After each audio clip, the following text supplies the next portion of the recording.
is OTB Sports Radio. Just gone 12 o'clock on this Thursday afternoon, and you're very welcome along if you're just joining us to Off the Ball's Deadline Day special.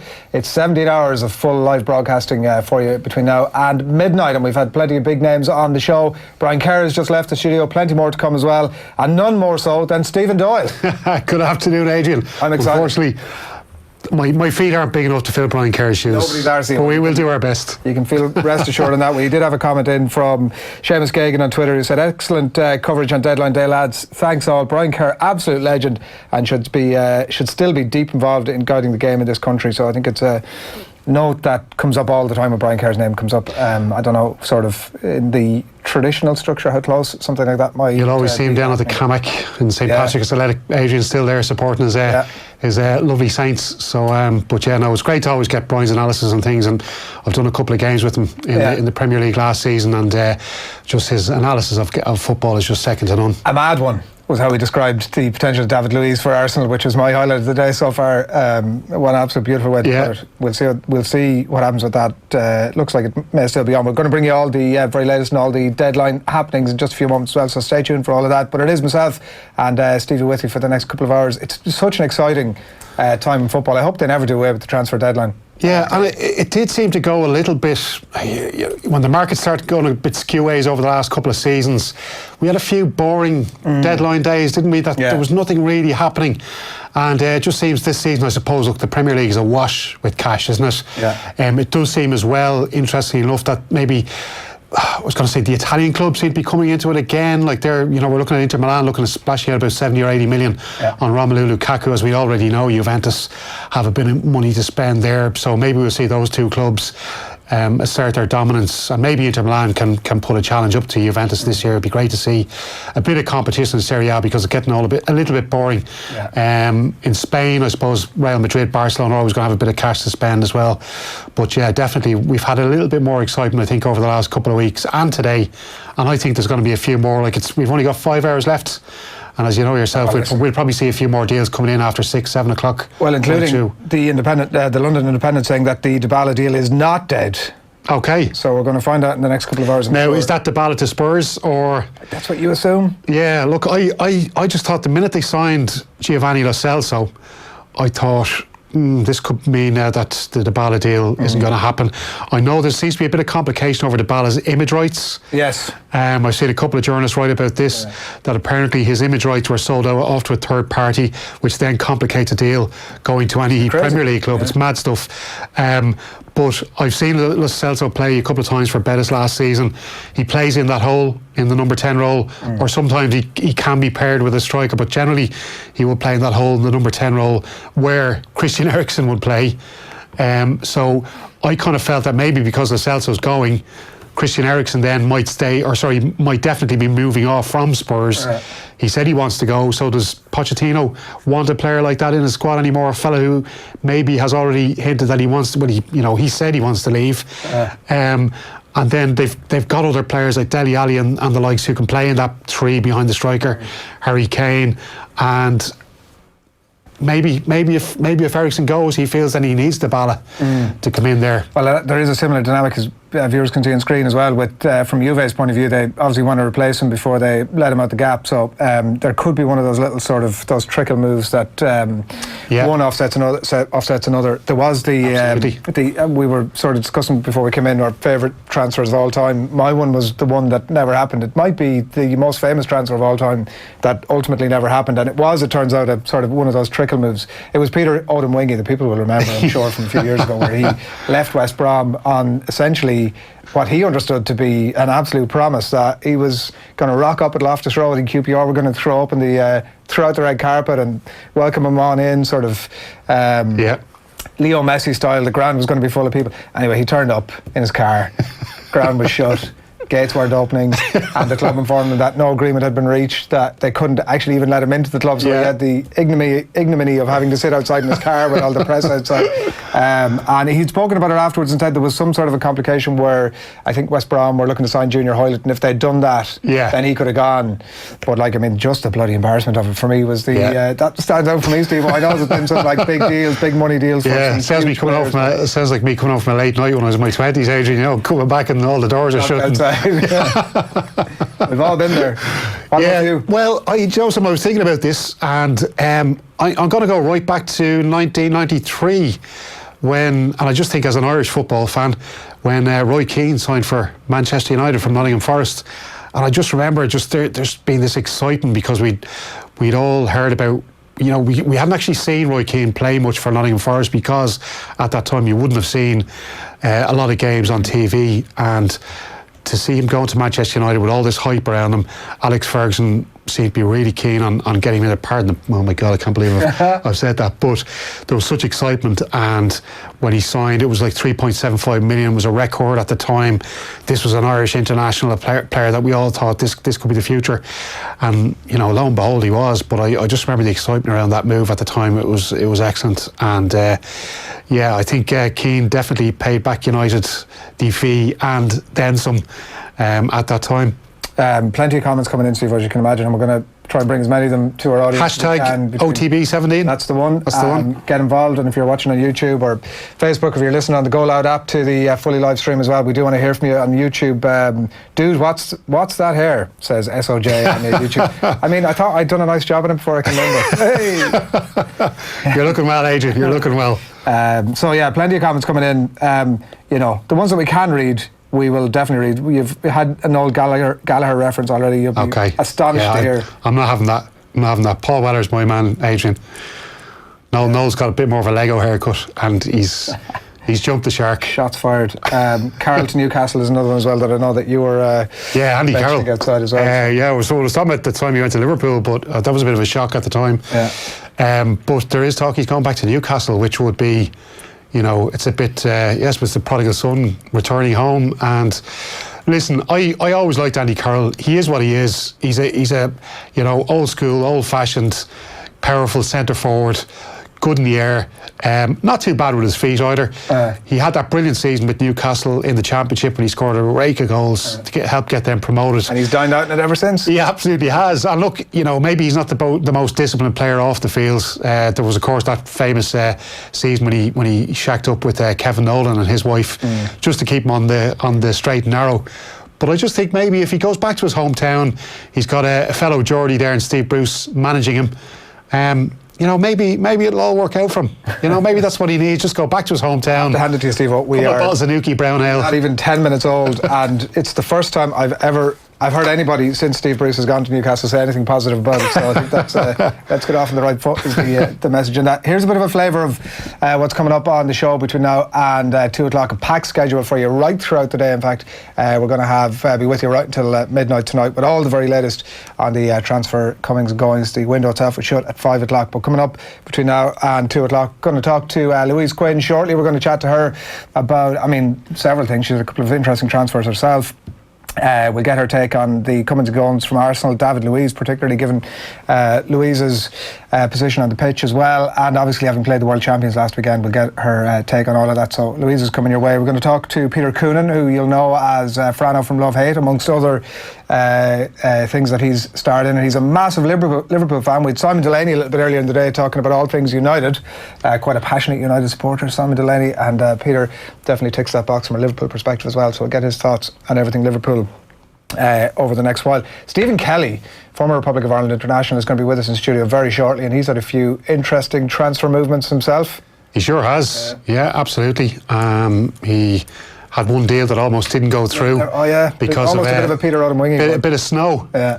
But we'll get the inside track from him on that. And also he was signed for Birmingham under Steve Bruce as well, so he'll be able to give us a bit of insight on Steve Bruce. Of course, we're covering Newcastle versus Arsenal this Sunday, live and off the ball. So it's going to be a big season for. Who's on commentary of that one, Steve-O? It's myself and Pat Nevin. Excellent. Pat Nevin, no stranger to a slightly different haircut than the norm. Oh, listen, he was on talking all things Chelsea and Everton primarily with Joe last night. Just an interesting one with interesting. He's great. He's great when he talks football, isn't he? But it's slightly differently. And David Sneyd as well, the football writer, is going to join us as well in the studio at around 1:30 or thereabouts. And as I said, it is a packed schedule for you right throughout the day. We're going to be with you until midnight with all the usual things you can expect from Off the Ball of a Thursday. And I think John Giles is going to be with us later on. I'll be fascinated to see what John Giles makes of all the hype and I can imagine. Can you imagine John Giles getting a helicopter ride or a taxi down the M1 or something like that? I could see it. Yeah, a lot of fanfare and stuff. I don't know. I think, there's. It was interesting listening to Keith Andrews, I thought, earlier on with the lads, and he was talking about the fact that, when people think about all these big money moves, well, they're just looking at what's happening at the top level of football, and they don't maybe consider, the average footballer maybe playing for a club in the Championship or bottom of the Premier League, where maybe they're only making about 10, 15 grand a week, and that it's not all about the big money. It's about maybe they've got a family to move, they've got kids to move school, they've got to find a new house. It's actually, such a stressful time. Maybe the fellas on the big books making, 200, 300 grand a week. Like, where am I going to rent or where am I going to buy? Yeah, you've got somebody to do that for you, don't you? Yeah. And even, I think most of these transfers are for such enormous amounts of money throughout the divisions, to be fair. I mean, even like several €100,000 in obviously some of the lower divisions, it's still a monster amount of money, obviously. Yeah, definitely. But, so actually we'll talk to Stephen about all of that sort of stuff and what goes into making up a decision about where you want to go, because I know Nathan was talking to Stephen Ward last weekend and they were talking about that same thing in his decision, obviously, to go to Stoke and what was involved in all that. I often wonder, I presume a lot of this is out of their hands in a lot of respects. Like, it's not a case that Stephen Ward sits down and goes, I choose Stoke, I really want to go to play my football at Stoke. That's presumably their input in this thing is probably one of the least important factors. Yeah, absolutely. Well, look, the agents will have information from, it'll be on the grapevine. They'll know, okay, here's 5 or 6 clubs in the Championship that need a left back. Which one of these clubs do you think would be most likely to take the deal? Then they get in touch with the club, say, look, Stephen Ward from Burnley needs a move. How do you fancy him, and that kind of thing. So it's definitely. I would say Stephen Hunt would have a lot of good information regarding that. I heard him on speaking to the lads. He was just about to board a flight over the. I was quite I was interested as to why he was getting a flight over this morning. Was he over here talking to somebody, or I would have thought he'd be in the UK today from the beginning of the day, just in case something.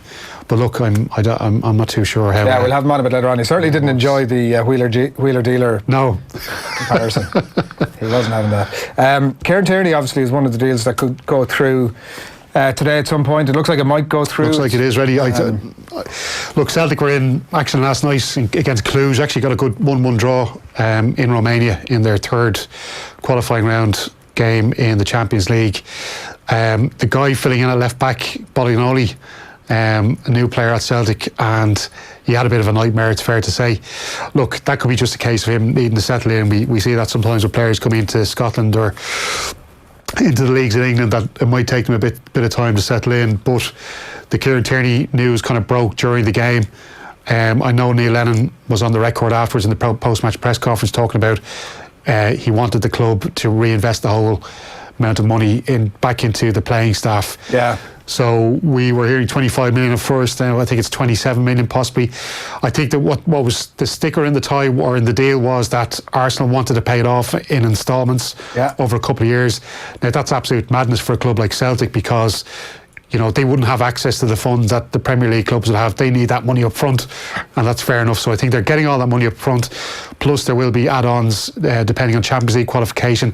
And also, I think this is really important, there will be a percentage of the sell-on fee will go to Celtic, and I think that could be big. It seems like that's what they're hanging out for. It seems like that's the one thing that's slightly delaying this deal. Definitely. And why not, right? Because this guy is obviously such a highly rated 22-year-old international footballer with huge prospects. Yeah. In fact, to the point where am I putting words in your mouth to say this would be your deal of the summer for? I think it is, and I'll I won't hide, I'm a Celtic fan myself, and I'm gutted to see him go, not just because of his playing ability, but because he's a supporter of the club. He's supported Celtic, he's been to Parkhead as a fan before he played for the club. You've seen him many times after they've won trophies, and he goes down to all the Celtic supporters with his megaphone. He'll start all the chants with them. He's just got this love of the club, and the fans love him back, and I think everybody at Celtic is gutted to see him go. I think he goes though with everybody's best wishes, because everybody at Celtic wants to see him do well. But here's my couple of my hot take on Kieran Tierney. First of all, I think he has the potential to be as good as Andy Robertson. I actually did a game last season, Albania versus Scotland. They had the same issue as Ireland had with right backs, Seamus Coleman and Matt Doherty. They had Kieran Tierney and Andy Robertson, two really good quality left backs. What they did was they played three at the back with Tierney at the left of the three and Andy Robertson as the wide man. And Tierney was excellent on the night. He was really good. It was a totally different position for him, but I thought he adapted to it really well. He's only 20. He was 21 at the time. He's 22 now. He's got 12 caps for Scotland. He's captained his country. He's worn the captain's armband at Celtic. He's played about 20 odd European games, Champions League, Europa League. This kid has a lot of European experience for a fellow of his age. Now, I know there will be fans in the UK and maybe people who don't like rate the Scottish League, who will say this guy, he's playing in the pub league, whatever. Absolute nonsense. This fella's a top quality player. He can defend, he can tackle, he can get forward, he can put crosses in. His crossing is excellent, and I think that's something that will improve as he plays more in the Premier League. I think Arsenal have pulled off an absolute coup here.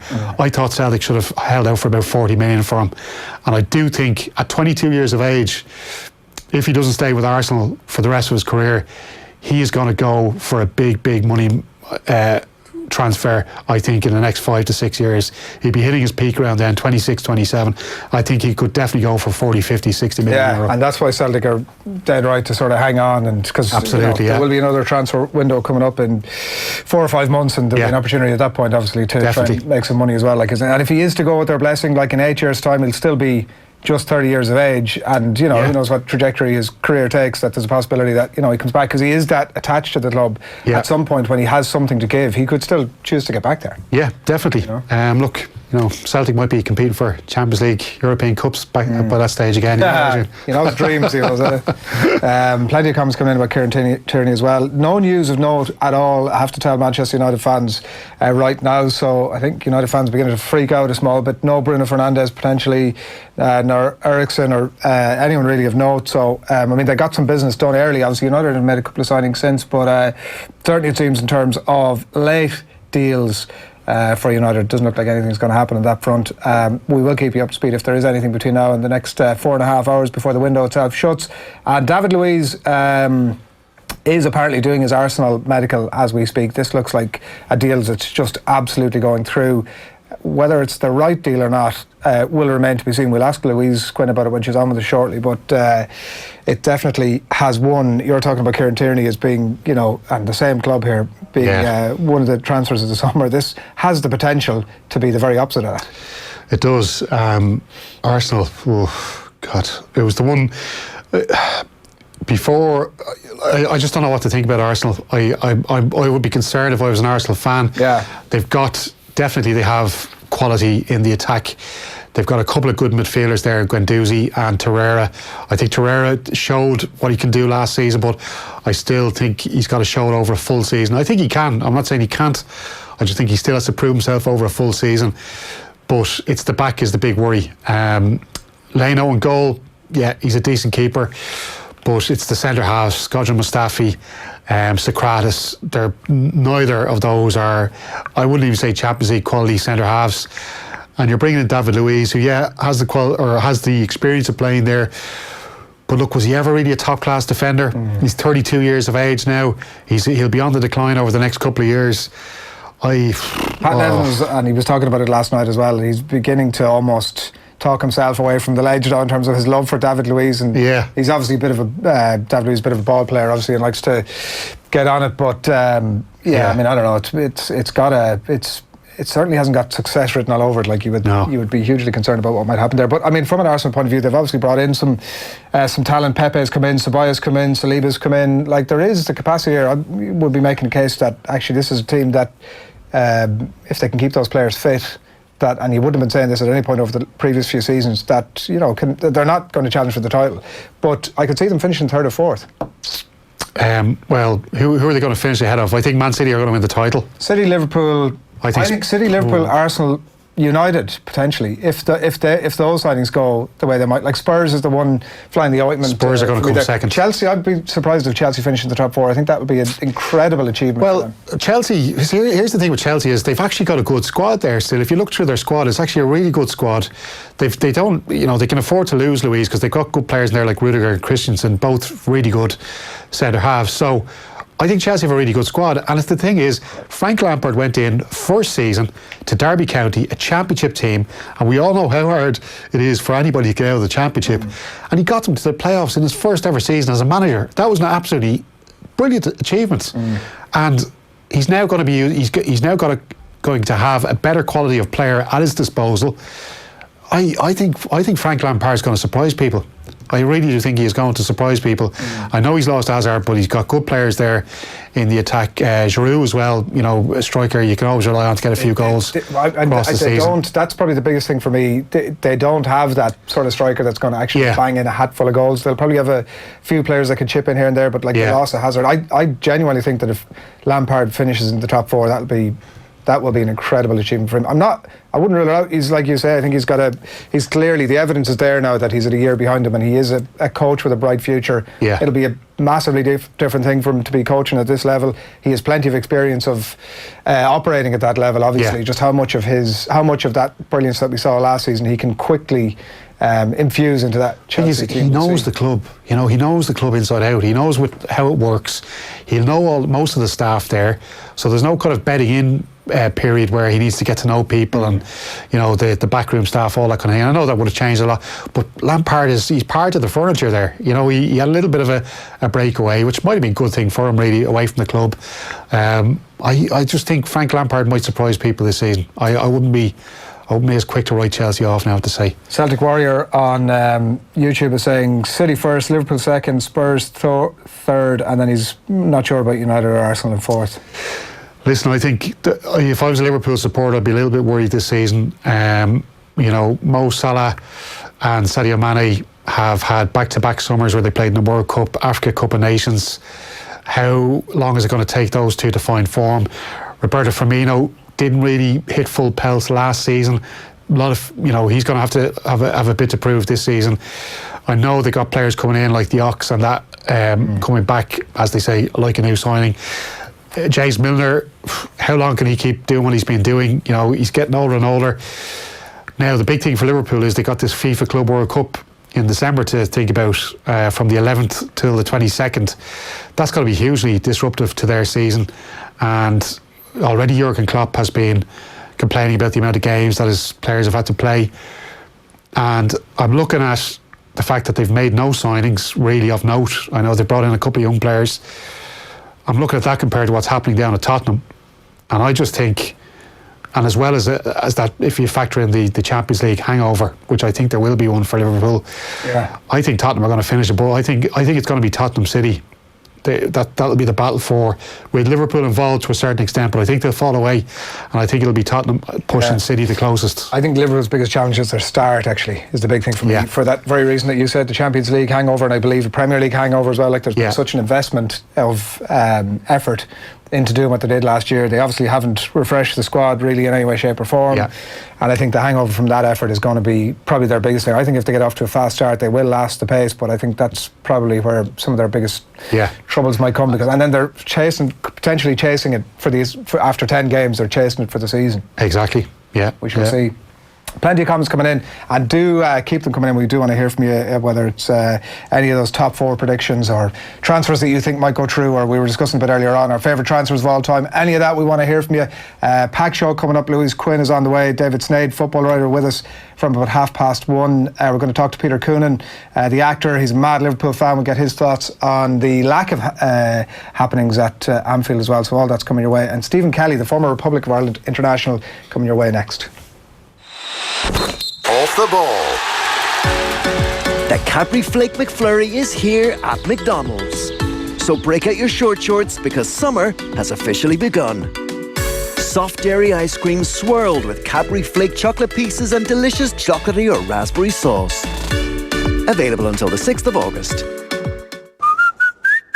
With over 15,000 coolers available to hire or buy, HSS Hire has a cooling solution for every workplace. Research shows staff are happier when their surroundings are comfortable. And with HSS Hire's range of fans, air conditioners and coolers, you can transform hot and stuffy into cool and calm. Drop into your local HSS. We've branches nationwide in Dublin, Waterford, Cork, Limerick and Galway, and get up to 50% off your first hire. HSS Hire, you're better equipped. How could a KBC personal loan make a difference to you? Make a difference to your... Make a difference to your... Make a difference to your... Or make a difference to your... Apply for a personal loan with KBC to find out how we can make a difference to you and your pocket. KBC, the bank of you. Lending criteria, underwriting, terms and conditions apply. KBC Bank Ireland plc is regulated by the Central Bank of Ireland. Italian summers, long days together in the sun, living la bella vita. In Ireland it's called the good life, and it's 3 days in June and maybe a weekend in August. But even in Irish summers, you can taste la bella vita with Italy's favourite beer, Birra Moretti. Ah, delicioso. Great taste, never lost in translation. Birra Moretti. L'Italiana Authentica. That means authentically Italian. Always drink responsabile. Visit drinkaware.ie. Join Bruce Betting now for a risk-free first bet up to €100. That's right. New Irish accounts can enjoy a risk-free first bet up to €100. So if your first bet loses, we'll refund your stake with a free bet. Now that's giving you more. Bruce Betting. In store, online, and now on your phone. T's and C's apply. Please gamble responsibly. See dunlewy.net. Let's face it, the Irish summer has serious commitment issues. It's always late, disappears for weeks at a time, and consistently breaks its promises. But not us. At Electric Ireland, we're committed to giving you an 8.5% saving on your gas and electricity year after year after year after year. Visit electricireland.ie/join for the kind of commitment you deserve. Estimated annual bill €1,736. Average consumption, urban 24-hour, discounted unit rate, standing charge, PSO levy and carbon tax. Residential, dual fuel, direct debit and online billing. Terms and conditions apply. See electricireland.ie/EAB. Rates at 1st of April 2019. Subject to change. Off the ball. This is OTB Sports Radio. All right, 12:30 on this very special deadline day special here on Off the Ball, and we're delighted to have you along with us. I should let you know as well, by the way, that Premier League Sundays are returning to Off the Ball for 3 years, so the deal has been signed off. One deal we can absolutely guarantee you. Breaking news. We need to get that up on the screen there, that it's Off the Ball is going to have full live commentaries for you in the Premier League for the next 3 years, right up to 2022.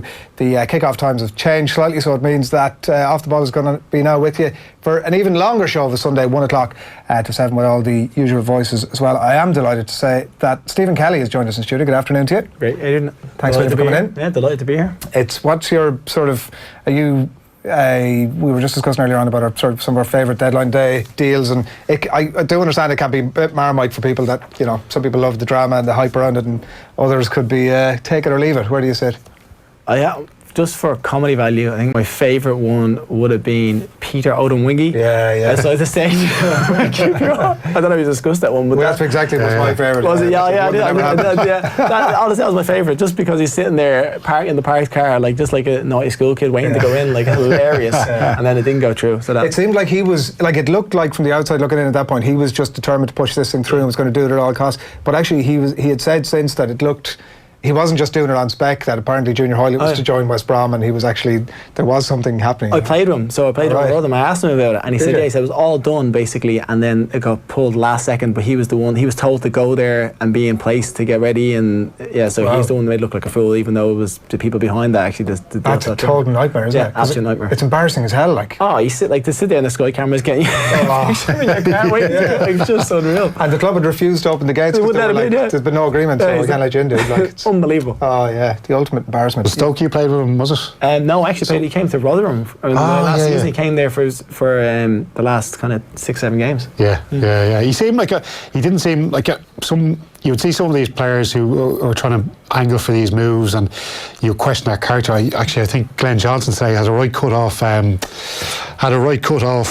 Japers, it'll come to me now. I mean, we were just talking outside, but it seemed like Odawingi wasn't a bad guy. You know, he was just maybe. He's such a lovely man. Really, such a lovely man. Yeah. Just really nice, down to earth guy. And you wouldn't have thought that he was pushing that from his point of view. He was just obviously being put in place, and it was a good move for him at the time. So he was told by the powers to be behind him, and probably his agent and all said, yeah, this is done, it's happened, get yourself down there, be ready to go, because it was close to the deadline, so you need to get your medical and all in, so you need to be ready to go. And then for it to fall through, and then the embarrassment of again not being let in the gates and stuff. He's just retired, actually. Has he just retired? A couple of weeks. Yeah. I googled it, not knowing that we were going to talk about it a few days ago. So one update that we have from you, and it is from the famous yellow tie source, Jim White, saying that he's hearing that Everton are in talks at Manchester United over a permanent deal for Marcus Rojo. So that's the very latest in that. And as we get those deals and any sort of scandal at all we can bring your way, we will be happily bringing it your way between now and midnight tonight. It's just after 12:30 on this Thursday. I'm delighted also to say that the Republic of Ireland international Louise Quinn joins us on the line. Good afternoon to you, Louise. Hi guys, how's it going? Going good. We were just discussing about how deadline day can be a bit marmite for people. Where do you sit on it? It's an enjoyable few hours. I think especially seeing stuff that was coming in last night, and even David Luiz to Arsenal. That's a shocker, which is but could be very, very interesting. Yeah, we might get your thoughts on that in a minute. What part of the world are you in? I'm in Austria at the moment. In the most typical Austrian hotel that is known to man. Just as you imagine. So yeah, we just had another pre-season friendly yesterday against Wolfsburg. Not a great result, to be honest, 3-0, but it's, they're starting their league next week, and we still have another month or so to go. So it was a massive learning game for us, and just good to get another few minutes under the belt as well. Yeah, and obviously the disappointment of last weekend. What was that experience like, playing against the world champions? Yeah, listen, it was incredible. The experience itself, really something really, really special, and obviously disappointed about the results. But I think, the situation and the circumstances that we were in, I think, we really did pull together as a team. We were missing quite a few players because it wasn't an international break, and then obviously not having a head coach and stuff like that. So yeah, it was definitely different, but we looked at the week as in being, we've got an extra week's training here for us to come together to get ourselves ready for the Euros, and that's how we looked at it, and we were like, it's a massive occasion as well to be playing against the world champions, but we've really just got to look at it for us, and that's exactly what we did. So we got another, 3 more days together, and in international football, they're golden. So it was a good week. Yeah, I'm sure it's having played against the quality of an opposition like that, I'm sure it's easy to reconcile the positives out of it at some point or another in terms of the development for your team, particularly with some young players in there. I'm sure the experience in the bank now is when the disappointment of the result is done, the experiences in the bank is hugely beneficial. Yeah, like that was it. It was trying to. I think it was. We really learned, about organisation and massive thing from defensively, but then it's also, we had to learn how to counter attack efficiently and try to get set pieces out of the situation. That was kind of our we were being realistic about the situation and knowing that we weren't going to have as much going forward, but anything that we did have, take advantage of it, and I think we did, and especially second half. I think we really the organisation again got turned up, and I think the advice that some of the younger girls were given, they really took it on. Jess Gargan, Louise Farrelly, they were, I think they really had brilliant games and young players. So we were, it's really pleasing to see that as well. Louise, the news that we had in the last 7 days was that German coach Maren Meinert was going to get the Irish gig to take over from Colin Bell. Like, can you give us any update on that? Do you know what the situation is? We literally have no idea. We're hearing what everyone else is hearing. Where it is, it might be out in the next few days. But you hear like some of the names, but nothing's confirmed or anything. So. Yeah, not a clue. There must be seeing some connection between German and Irish football here. So, and it won't be, it mightn't be a bad thing if, when we're playing Germany, but we really have no idea. Just as much You'd prefer as everyone else, really. You'd prefer an Irish coach, would you? It's just, I just want the best person for the job. That's all I can say about it. That's all I want. I want a coach that's going to be determined to take us forward and want us to qualify for Euros and have a good coaching plan. So whoever that is, that's what I want. Like, luckily enough, I suppose there's the first qualifier is against Montenegro. That's a one-off game. Like, there's not another game till October, but it's not ideal. That game's September 3rd. It doesn't give a new coach, whoever they are, much time to get the team ready and ready for a European qualifier. It's crazy.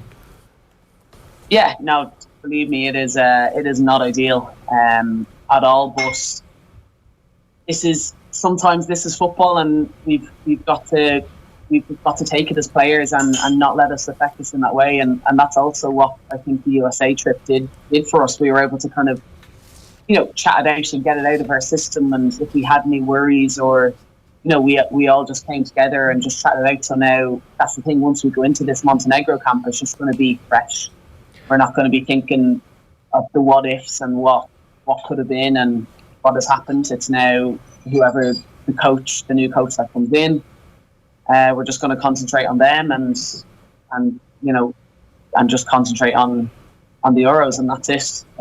That's all we can do. We've been through a lot of stuff together as a team, so then this is just another one of those that is going to make us stronger again. But completely, not ideal at all, but this is what we've been given. So I think we can take this bit of determination and take it forward as well into the group.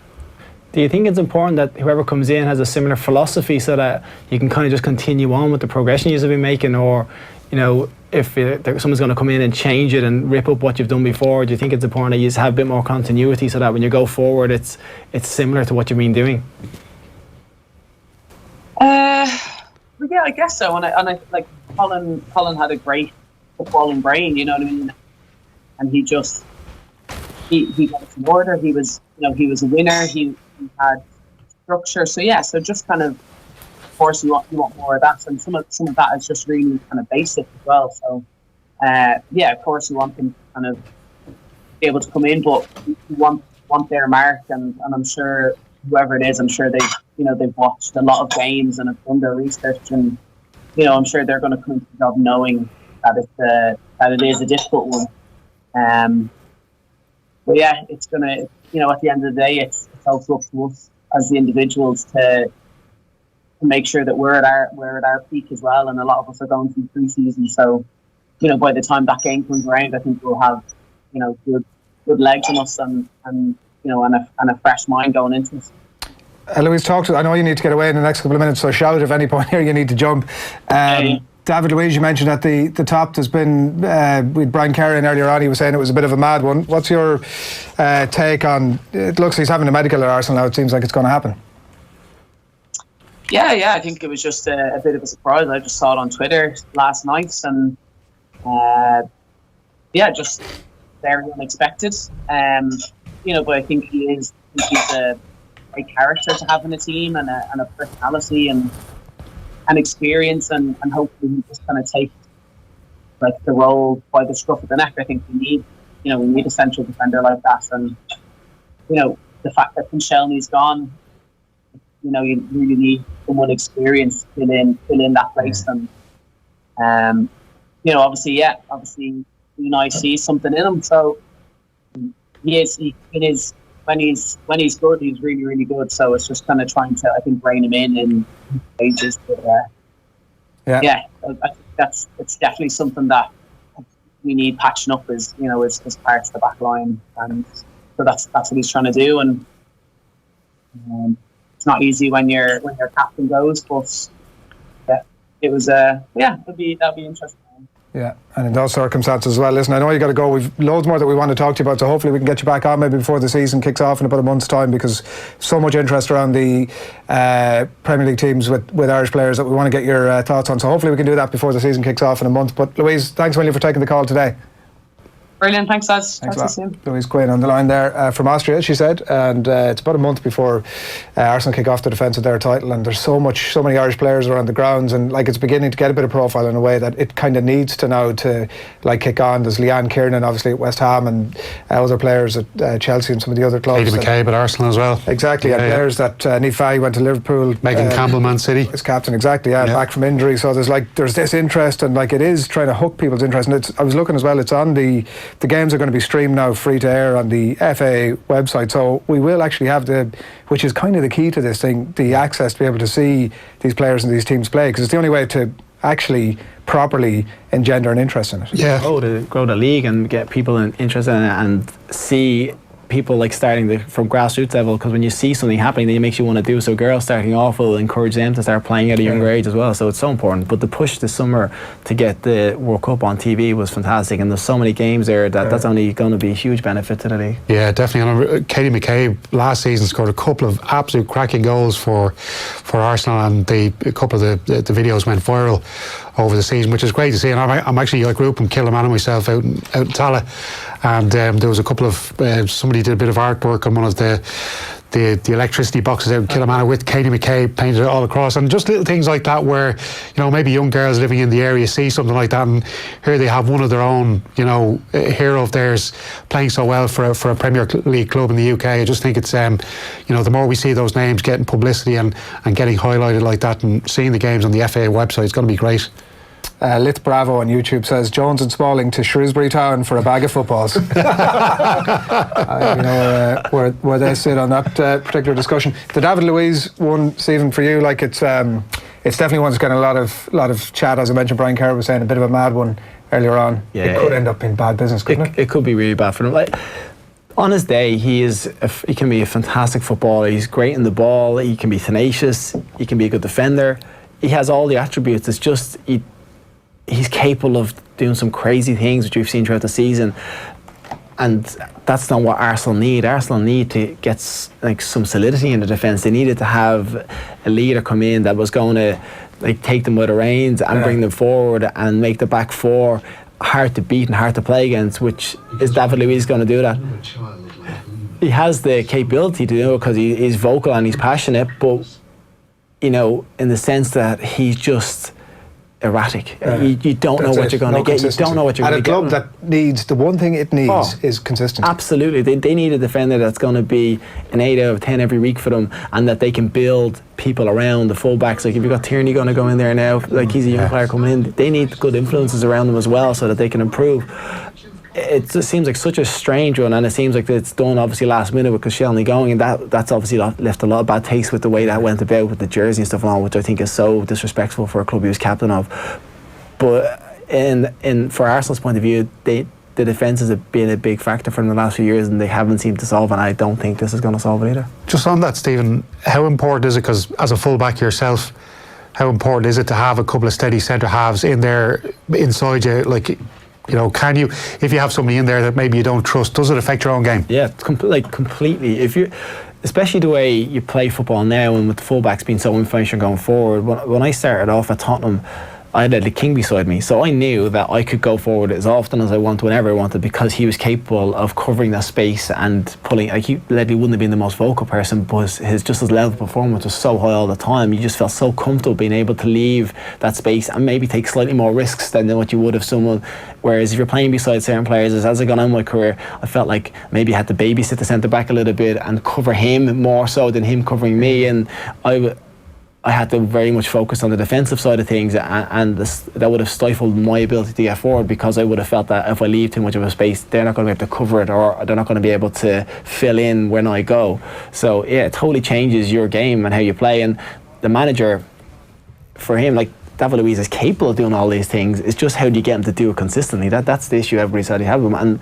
But they're talking about them changing the system to a 3, maybe a 5 at the back, and that's probably been the most successful he's been when he's been at Chelsea, when he played in that system. So that could... Jesus, the danger of ultimately changing your system and building a team around this guy. That's exactly, yeah. If that happens, and they're going to do it, there's a few days before the season starts, how long are they going to have to prepare? And so that's going to be a learning curve for the next month or so. You would have thought that's going to be something. He did do both though last season, well, because he played a back 3 a couple of times. I remember games over there, but again, it's like you had Socrates as your anchor, and again, like Socrates he's a decent player, but I don't think he's a top 4 Premier League player, is he? No, they're not. That's the thing. Arsenal they're trying to get themselves back into the top 4 and trying to be an established top big team, and they are a big team, and they're some fantastic players, but they're a little bit wishy-washy, and that's what's been come over the last few seasons. We've seen them. They don't have enough grit about them, or they don't not determined, but they just don't have enough bite about them that like the Arsenal of old would have had. They're not as physical as what they need to be,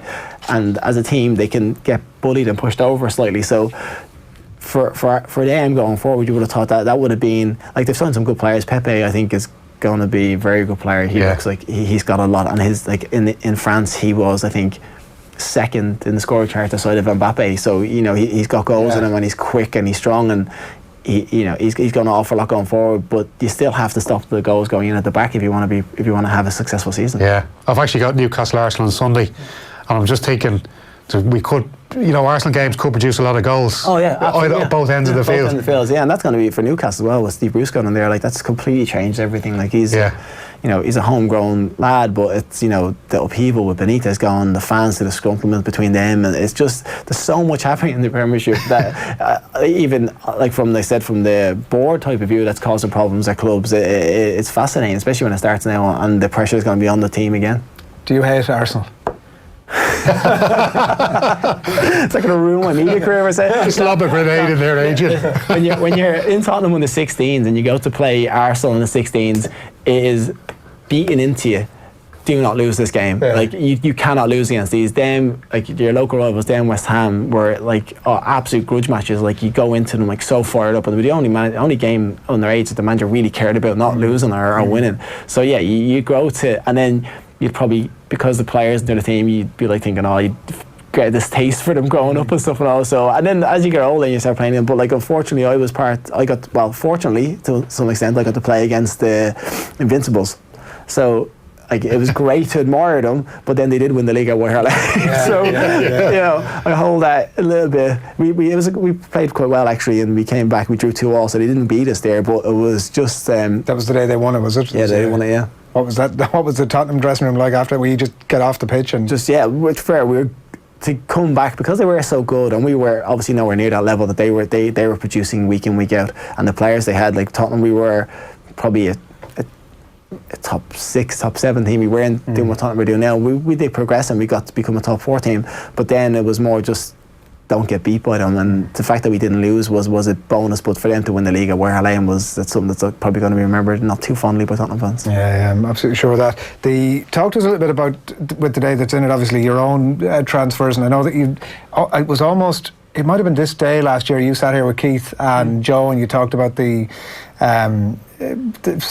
Yeah, the snow, the snow. Remind anybody who hasn't seen it what happened there. It's 2009. Yeah, so I was at Birmingham at the time, and I was going to Stoke on loan for the season, or for the half of the season. Stoke had just been newly promoted to the Premiership, so it was a good opportunity to go and play for them. And it snowed really heavily, so my deal wasn't done in time, basically, but because of snow, the FA gave leeway to say that anything wasn't done or completed could have been hampered by people not being able to get there in time to the club. So mine didn't go through until the next day. It wasn't finalised, and I had my medical the next day, and it was definitely after the transfer deadline. But because of we had heavy snow and it was a bit of a disaster, that made it be able to go through. Yeah, you never just pull out of an Irish squad, did you, to go sort out a move? Or no, never had to do that. No, yeah, I've been in the room with lads when they've been literally on the phone and been like threatening to fly off somewhere to get a deal done. The one, I think Liam Lawrence was the one he was about to sign for. He did his Portsmouth deal. Yeah. I don't even think he did a medical. I think he just saw. I think basically they were doing they were doing all the contract talks on the phone in the room. I think they just faxed it across, and I think they just signed them with the medical afterwards. Maybe explains why Poppy ended up in the situation. I'm not saying about Liam now, but I think. But do you think it might be as well? Because I remember being at Irish squads and going out to whatever press conference or interview players, and this thing will be happening where players have to pull out. I'd say international managers are delighted now that it's not going to interfere with their. It's so much better that they can finish it now, because it stops them messing around when it comes to national football. That is an important time, those first few games, and they usually qualifiers in September. So to have players that are literally have to dip out and go off somewhere, and in Ireland not so much. It was mostly the lads would have to fly back to the UK. Other teams, it could be flying anywhere in the world to try and get deals done, and that would have been a torturous thing for the nations. Yeah. Birmingham had tried to sign you in the previous window. Is that right? Yeah, they did. They tried to sign. When I signed for Birmingham, they tried to sign me in the January transfer window. So they're in the Premiership, and I was at Tottenham at the time. So they came in the January, and Tottenham just weren't willing to let me go. They said no. And then in the summer, they came in again, and I was able to kind of convince them. I had a few conversations with Steve Bruce. I met him and had a chat, and he convinced me that this was right for me, so I was able to push it through. And what was your situation at Tottenham at that time? Like, was there, because we were discussing earlier on about what part the player actually plays frequently in a move. Like, it struck me that maybe sometimes it isn't the player's wishes or the player's ambitions aren't necessarily. No, for me I was playing at Tottenham. I think I was probably playing 18 games a season maybe, which was great. It was in the Premiership, and I was doing well, but I really wanted to play every week in out. So I kind of had to convince them that, listen, I want to go and play all the time. I want to be in a team where I play every week. I love here. I love Tottenham. I would have loved to stay there all the time, but I wasn't guaranteed to play week in, week out. Even though I'd done well and scored goals and been successful time, we just missed out on the Champions League that season. That was the sick gate. Martin Yall, was it? Martin Yall, yeah. And Martin was very fond of me and wanted me to stay, but I was able to convince him that, listen, this is right for me to progress as a player, and I had ambitions to play for Ireland. I'd been in and around the squad, but I hadn't made my debut, and I said, listen, if I want to play, I want to break into that team, I need to be playing every week. I can't just be someone that's involved a lot but not all the time. And I said, for myself to progress as a player, I need to play all the time. And then after having a conversation with Steve Bruce, who I just felt was the right man for me to play on there, because he, as a manager and as a player, the levels he played for Manchester United as a defender were only going to help me and benefit myself going forward. And then also his just his man management style. Steve wouldn't be known for being the most amazing coach in the world, but he knows how to get the best out of his players, and he knows how to look after you, and whether you need to be told off or put your arm around you. He understands how players work. So I was keen to work with him again, and it turned out to be really, really, really good time. So how does that come about? Is that a case of, like, are you getting onto your agent and saying, listen, I want to get out, you need to get involved with because they're understandable things. I think people frequently look at a player's been in touch with his agent as some sort of a Machiavellian, get it done, exactly, like some sort of it's a bad practice thing, but you're obviously looking up for your own interest. No, there was no, it wasn't underhanded or there was no skullduggery going on behind it. It was more just, and most of the conversation I had, my agents had, but a lot of it I had with the club. I spoke to the manager and had a discussion with him and told him what I was thinking, and he was very upfront and honest that he wanted to keep me, but he was thinking, if it's going to benefit me and going forward, I don't want to see you be a player that doesn't progress to the levels you want. That's unusual, isn't it? It would strike me that outlook almost from a manager, because you've got to be selfish. They are selfish, and I think obviously they must have had plans for someone else to come in at that point. If for them to they wouldn't, Tottenham wouldn't have let me go unless they had an opportunity to replace me, because clubs aren't stupid. But I'd made my wishes clear. I hadn't kicked up a fuss or thrown my toes out of pram. I was still playing for a Premiership team, and I love playing for them. I played the last game of the season, so it was the right time for me to move on.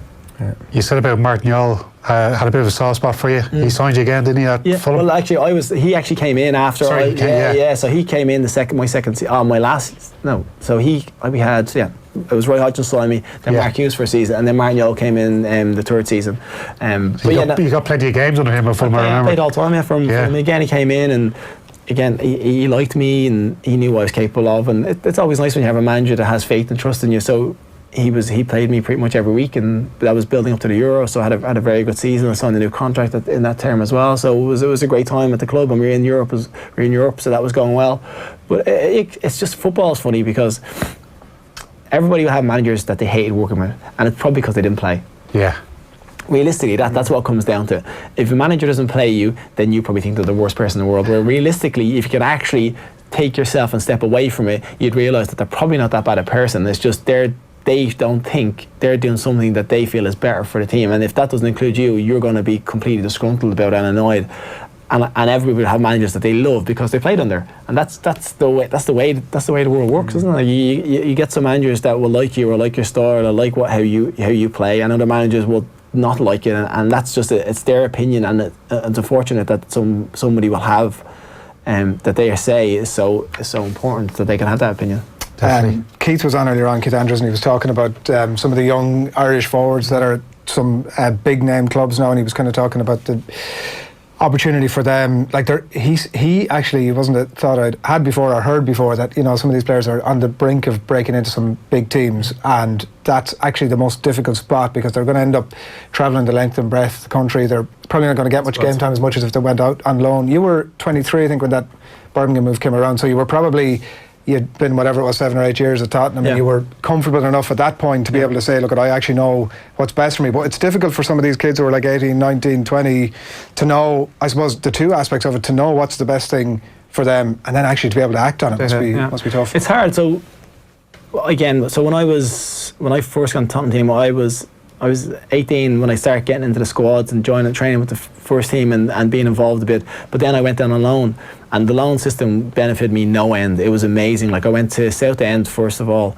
for like a month, and it was just welcome to football. And I was a centre back at the time as well, and I was 18. So you went in, I was just fighting, dogged, and it was amazing for me to experience how physical the game was, how important it was at that level. Like, it was just you don't, when you're a young lad in the academy, you don't think about people's livelihoods and how important that league football is. So when you go to a lower league team and you're there and you realise that this is if for them, and that's their level, and they need to, you know, with promotion and relegation affects so much. You're in a bubble when you're at a huge club. So when you went there, a lot of players, some of them don't take to it. They think they're better than it, and they don't perform well. For me, it was more like, well, listen, this is a level that I'm at now, and I want to make sure that I can play above this level, so I need to perform well at this to show that I'm capable of doing it. So I went and did really well at the end, and Tottenham recalled me. I ended up going on loan to QPR after that, and same season, and that was an amazing experience. We ended up going to the playoff final in Cardiff, playing in front of 75,000 people. Again, experience of an 18-year-old that you don't get to have. And I was going back, and all my peers at the club hadn't been on loan, so I was fortunate enough to have done well in the pre-season when we were playing. You know, your Tottenham 11s will play a pre-season game against somebody, and we played, like, a few of the young lads and new team players played in those games, but I'd performed well enough in those to kind of spark the interest from league teams, thinking that I was capable of playing them because we were playing against league players. So QPR on Ian Holloway, amazing. And then I came back, started off the season with Tottenham.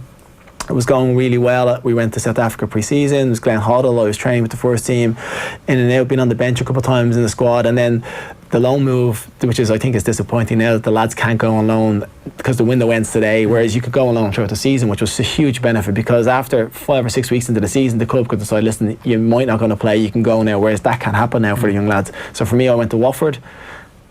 Again, went really well. Tottenham recalled me and I made my debut. So I played every division in England in 1 year, which I think is I think it's a record.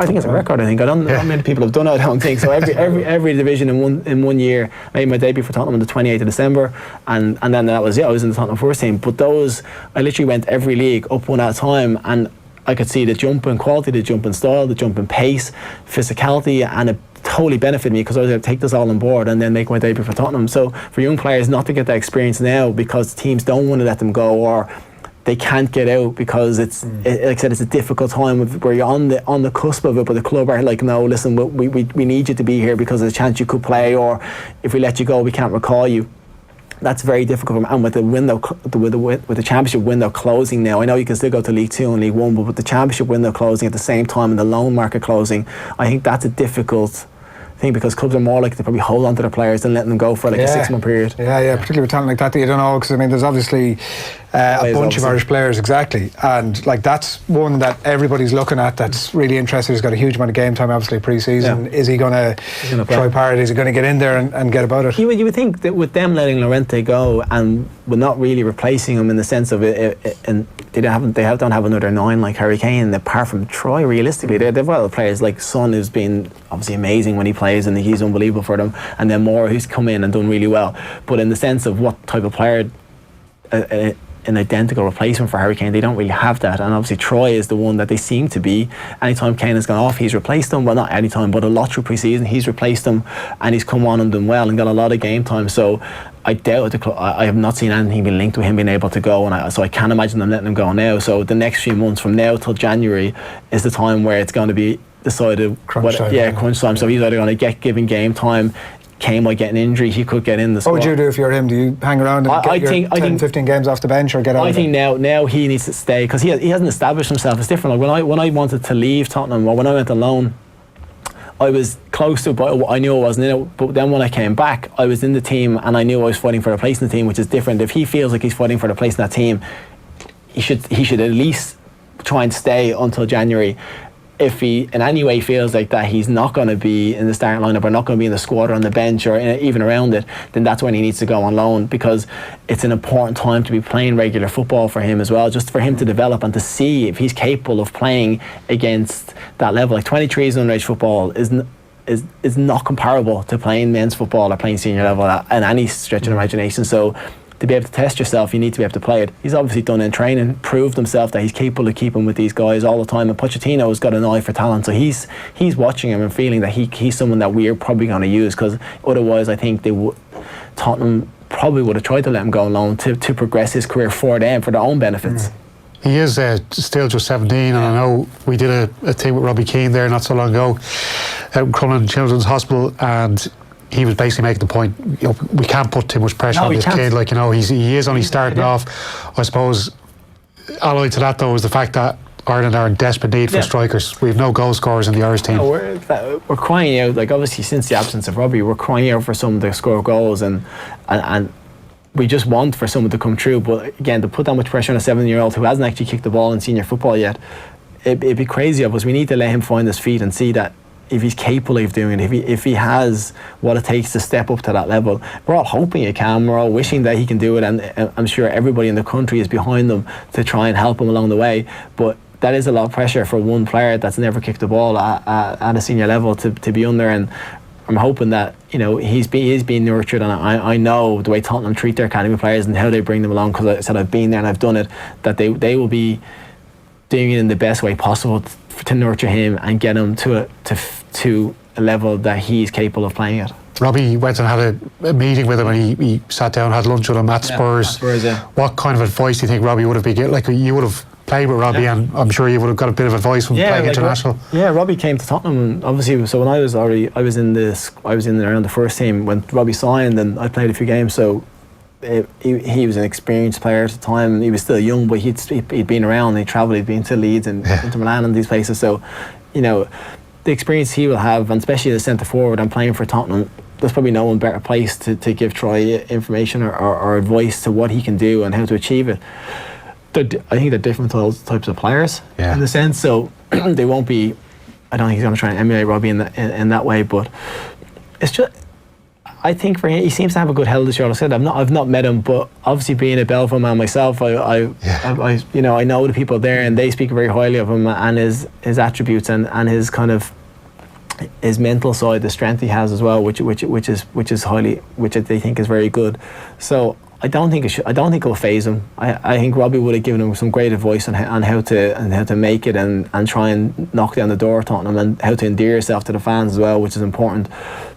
But ultimately, it's just going to be if he gets given a chance and if he takes it. That's what it comes down to. Like he'll probably get more than one opportunity. Undoubtedly, he's not going to just be given one chance. But it's when you get given those chances, if you're capable of taking them. Yeah. Try and knock some away. That would definitely help. Right, Stephen, you're staying with us for now, and just to let you know as well that it seems Wilfred Zaha hasn't trained with Crystal Palace today, so maybe that move to Everton is going to get done in the next 4 hours, and also that Kieran Tierney is now currently having a medical at Arsenal. So Steve-O, my heart's broken. Tissues out. It is happening. And once it happens, we'll let you know about it. And just a reminder as well that Off the Ball is getting bigger now every Sunday. It's going right to 7 o'clock with full live and exclusive Premier League commentary every Sunday from the 2 o'clock and 4:30 kickoffs as well. This weekend we're going to get underway with a couple of games. Newcastle Arsenal from 2 o'clock with Steve-O and Pat Nevin on commentary duty there from St James's Park, and then at 4:30 it's over to Old Trafford for United and Chelsea in the company of Nathan and Kevin Caban. So that's all coming your way. The one team that we haven't had a huge amount of conversation about yet is Liverpool. So I'm delighted to say that the actor Peter Coonan joins us on the line to do that. Peter, how are you getting on? How are you getting on, Adrian? You alright? Good. Not much conversation, not many incomings. No, you just interrupted me as Klopp was coming on for his news conference. I don't know. I'm speaking exactly the same time as he is. But I imagine there's not much going on. It doesn't seem to be like we're going to do any last minute business. Yeah, where does that leave you, like, in terms of the outlook for the season ahead? Because there's any school of thought you want in terms of the stability, the effort from last season, but like not refreshing the squad after the season that's just gone does seem like bad business. Yeah, I mean, I think most Liverpool fans will honestly say that we would have expected a bit of business, something to reassure the defence, another option up front. Even go as far as to buy a midfielder. I mean, what club wouldn't want 3 players of a backbone pretty much season in, season out? But, I mean, I think we have to also give Klopp the respect he deserves. We do have a great squad there. He is trying to blood young players. We do have exciting players. I mean, Ryan Brewster has looked very exciting pre-season. I mean, there was a moment there where I had to take a second look to make sure it wasn't actually Mbappe playing for us, that he hadn't snuck onto the pitch.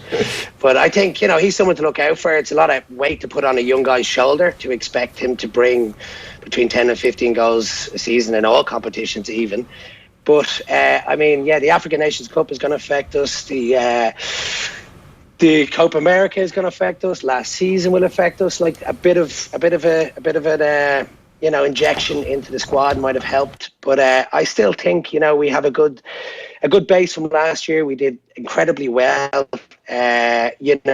We still have like one of the best defences in Europe, arguably, and I still feel positive that we will be competing with City. And you're going up against one of the best Premier League teams of all time, and something would drastically want to happen with their squad for us to win it. I feel with the squad that we have, but I'd still be confident that we will be thereabouts. Yeah, like you look at some of the players that have come in, and it's Harry Elliott from Fulham, a 17-year-old centre-back, a young fella from Holland as well, Sepp van den Berg. I actually saw the Harry Elliott, I don't know if anybody saw that the other day after the Community Shield had called it the McDonald's Trophy.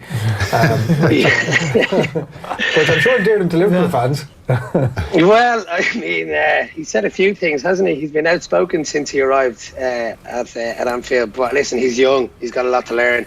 It's good to see that he's confident. He's not afraid to speak his mind, and as a footballer, he seems to have all the attributes that you want going forward. So I think he is a star for the future. But we'll wait to see how he gels into the squad and how many chances he's given. I'm sure he will be given chances, but yeah, there's a lot of responsibility on some of the youth to come in and perform for us, I feel.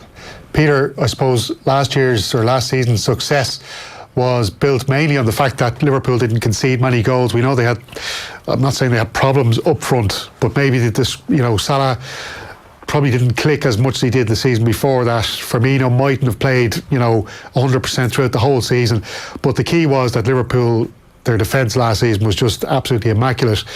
But the big concern is what happens if any of those players get injured this season. If Van Dijk gets injured, Andy Robertson gets injured, what happens then? What has Klopp got there to use if any of those players are out? Yeah, I mean, this is a question I was asking on a feed of committed Liverpool fans only yesterday. And it's a difficult one to answer. I mean, just the two lads, just Robbo and Van Dijk. If we lose them, we're we're in a difficult situation. You know, we know we have Dejan Lovren to come in, but we know he's prone to mistakes. I know it's tricky. I mean, we are in serious hot water, and so is Klopp if we lose either of those boys. So I don't know. I mean, going forward, yeah. I mean, last season, the one reason I feel personally that we kind of missed out on winning the league was against Everton and against West Ham and against United when we had unnecessary draws. There was times there when Salah just wasn't performing. You know, we relied on Mane to come in, and Mane got a lot of goals for us.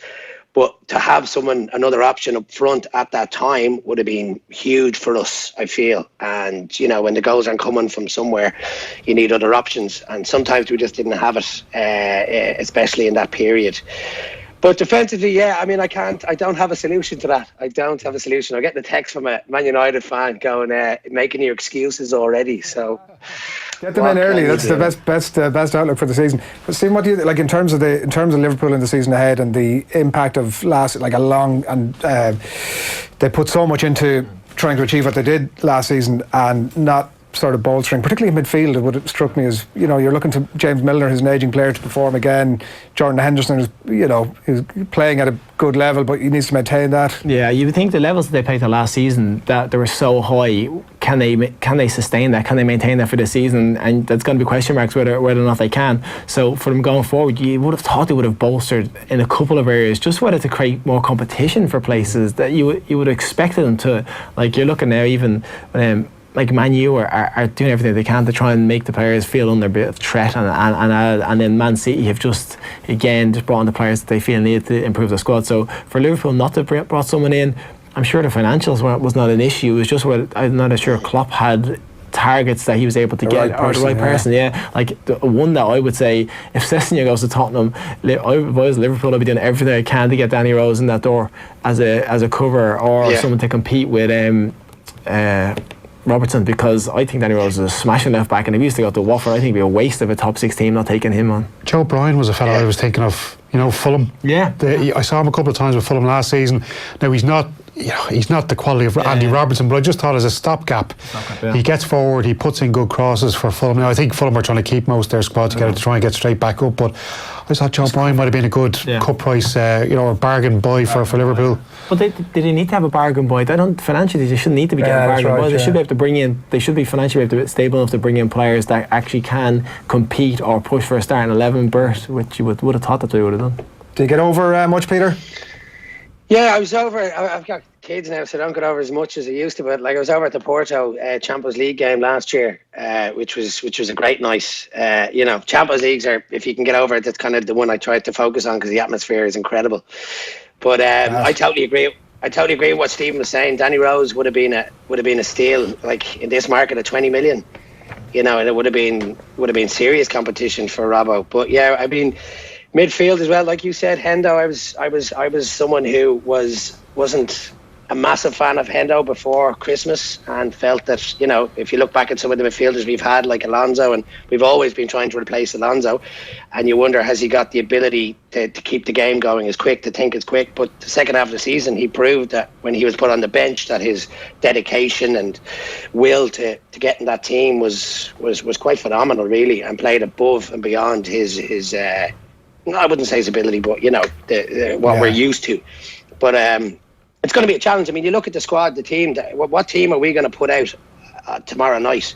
You know what I mean? And how different is that going to be to the team that we put out in the Champions League final? Yeah, and you need to make a fast start, is the other thing, because you don't want to have it lost after 10 games. Give us your top 4 finally before we let you off. Well, I think City. I think we'll come in second again. I think it'll be between us and Chelsea. And then I see Arsenal coming in fourth. I see United getting the sniff. always a sour note to leave it on. Here, thanks a million, Peter, for taking the call. Best of luck for the season. Thanks a lot. Good luck. Thanks a lot. We'll chat to you again. Actor Peter Coonan on the line there. As you could tell from his Skype line, a bit of a Liverpool Some quotes from Klopp here off the press agent. He's basically, he was asked about Coutinho. He said, no answer. We don't make big comments on these things. It's the same answer, that it is not very likely for us to do something. I think Everton are more busy. Our window was about checking options, thinking about it and making decisions. This is how we do it always. If nothing happens, then it was not the right option for us. We won't make signings just to sign somebody, and that's it. Sadio Mane was asked, is he available for the Norwich game on Friday night? He said he only had 2 weeks off, so he didn't lose a lot, which is the good news, and he looks fit. Wednesday was the first session, and now he's been with the team for the first time, and he's in good spirits. He's an option, but we'll see. All right, very good. We do have a question here on YouTube from Kevin H. Any updates on Bruno Fernandes? We are going live to the deadline desk now. Will O'Callaghan is standing by. Will? Yeah, good afternoon, lads. I guess it's all about the team just behind me, Spurs, at the moment. It looks like Paulo Dybala, for the second time this summer, won't be making the move to the Premier League. At this stage, Juventus are unwilling to allow the attacker to move unless they have a replacement in first. Also, what's been holding up this move as well is that Juventus don't hold the image rights for Dybala as well. Expected to be around 30 to 40 million to secure those, so that's slowing things up. Two players that should be arriving on deadline day to Spurs, though, are Fulham defender Ryan Sessegnon. A fee has been agreed between the clubs for that, and also Betis midfielder Giovanni Lo Celso, the Argentine international, who has arrived in London ahead of having a medical there. Elsewhere, Manchester United's Romelu Lukaku is having his medical in Milan at the moment ahead of completing his move to Inter. The clubs agreed a fee that could rise to €80 million overnight, and he had been training away from United with Anderlecht. Everton are also attempting to sign from United Marcus Rojo. The clubs are in talks about it at the moment. Everton were reportedly given a fee of £25 million that they'd have to meet if the Argentine versatile defender was to make the move across to Everton. Wilfried Zaha, meanwhile, is continuing to try and push a move away from Crystal Palace. He is not training with Palace today, ahead of Palace's game, interesting enough, against Everton this weekend. Everton and Arsenal have both had big money bids rejected for the winger this summer. Arsenal are trying to sign two new defenders today. David Luiz set to make an £8 million move from Chelsea. He only signed a new contract with the club back in May, but it looks like he's going to be moving across London. And Kieran Tierney has arrived at the Emirates Stadium today as well, ahead of his £25 million move from the Scottish champions to join Arsenal. Former England goalkeeper Scott Carson is undergoing a medical at Man City today ahead of a loan move from Derby. It'll bolster City's options in terms of homegrown players ahead of the new season. West Ham have made a signing today as well. The Swiss international Albion Ayeti has joined them from FC Basel.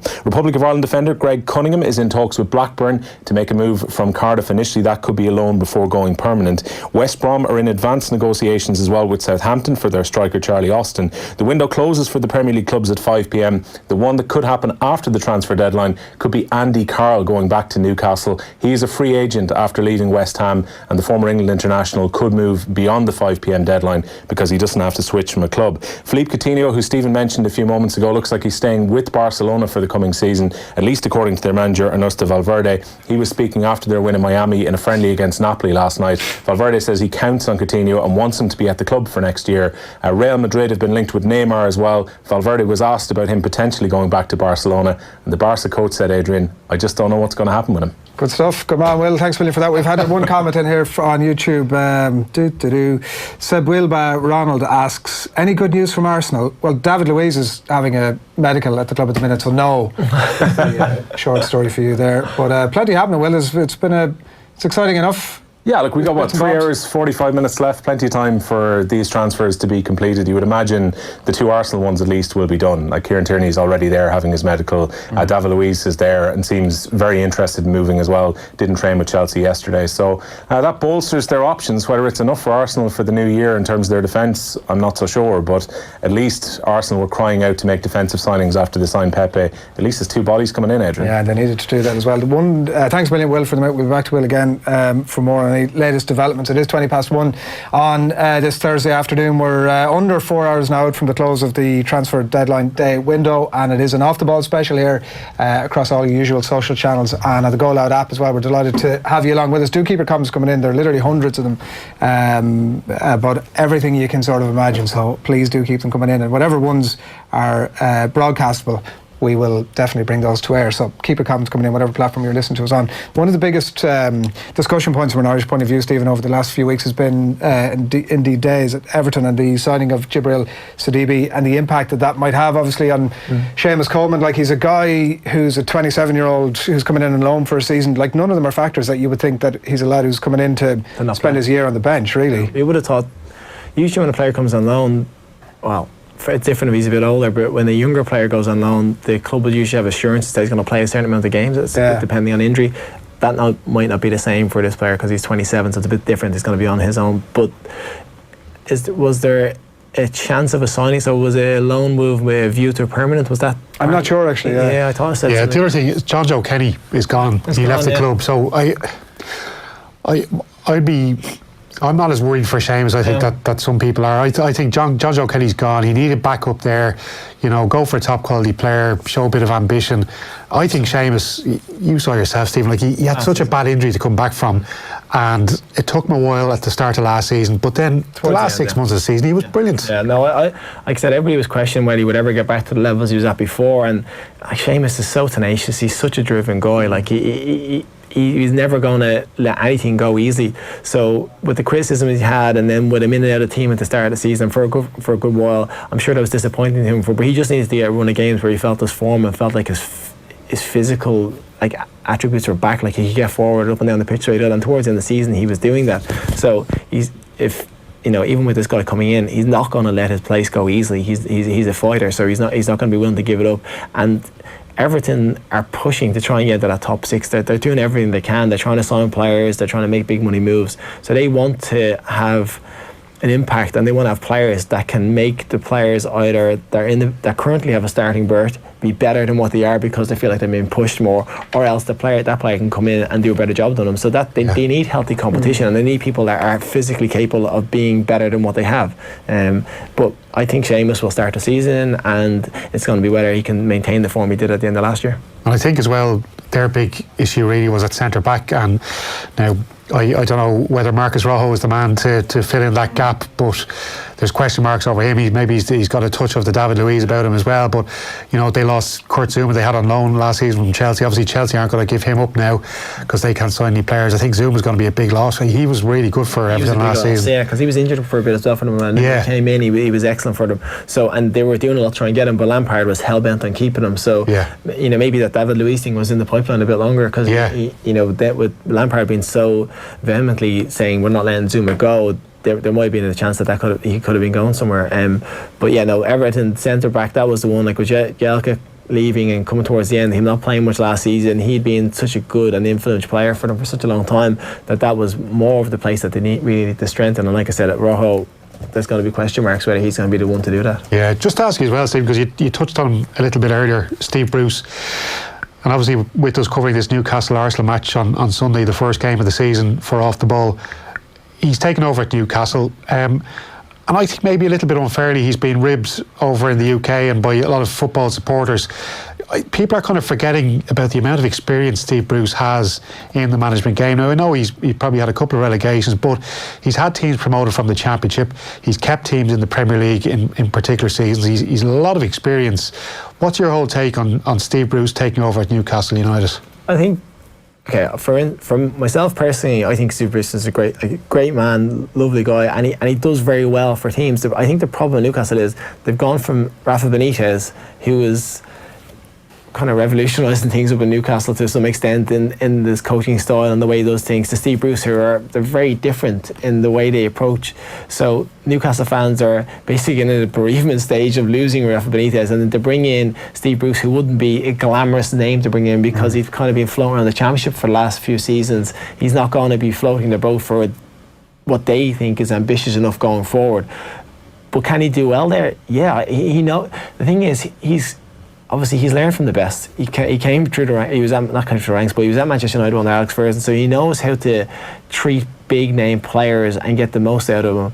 He's never really had a club that big though. He's at Aston Villa, but they were a Championship team at the time. So when he's been at Sunderland, who obviously that again is another probably not going down too well with the Newcastle fans. So when it comes to stature of clubs, Newcastle is probably the biggest he's managed in the sense of their expectations from the fans.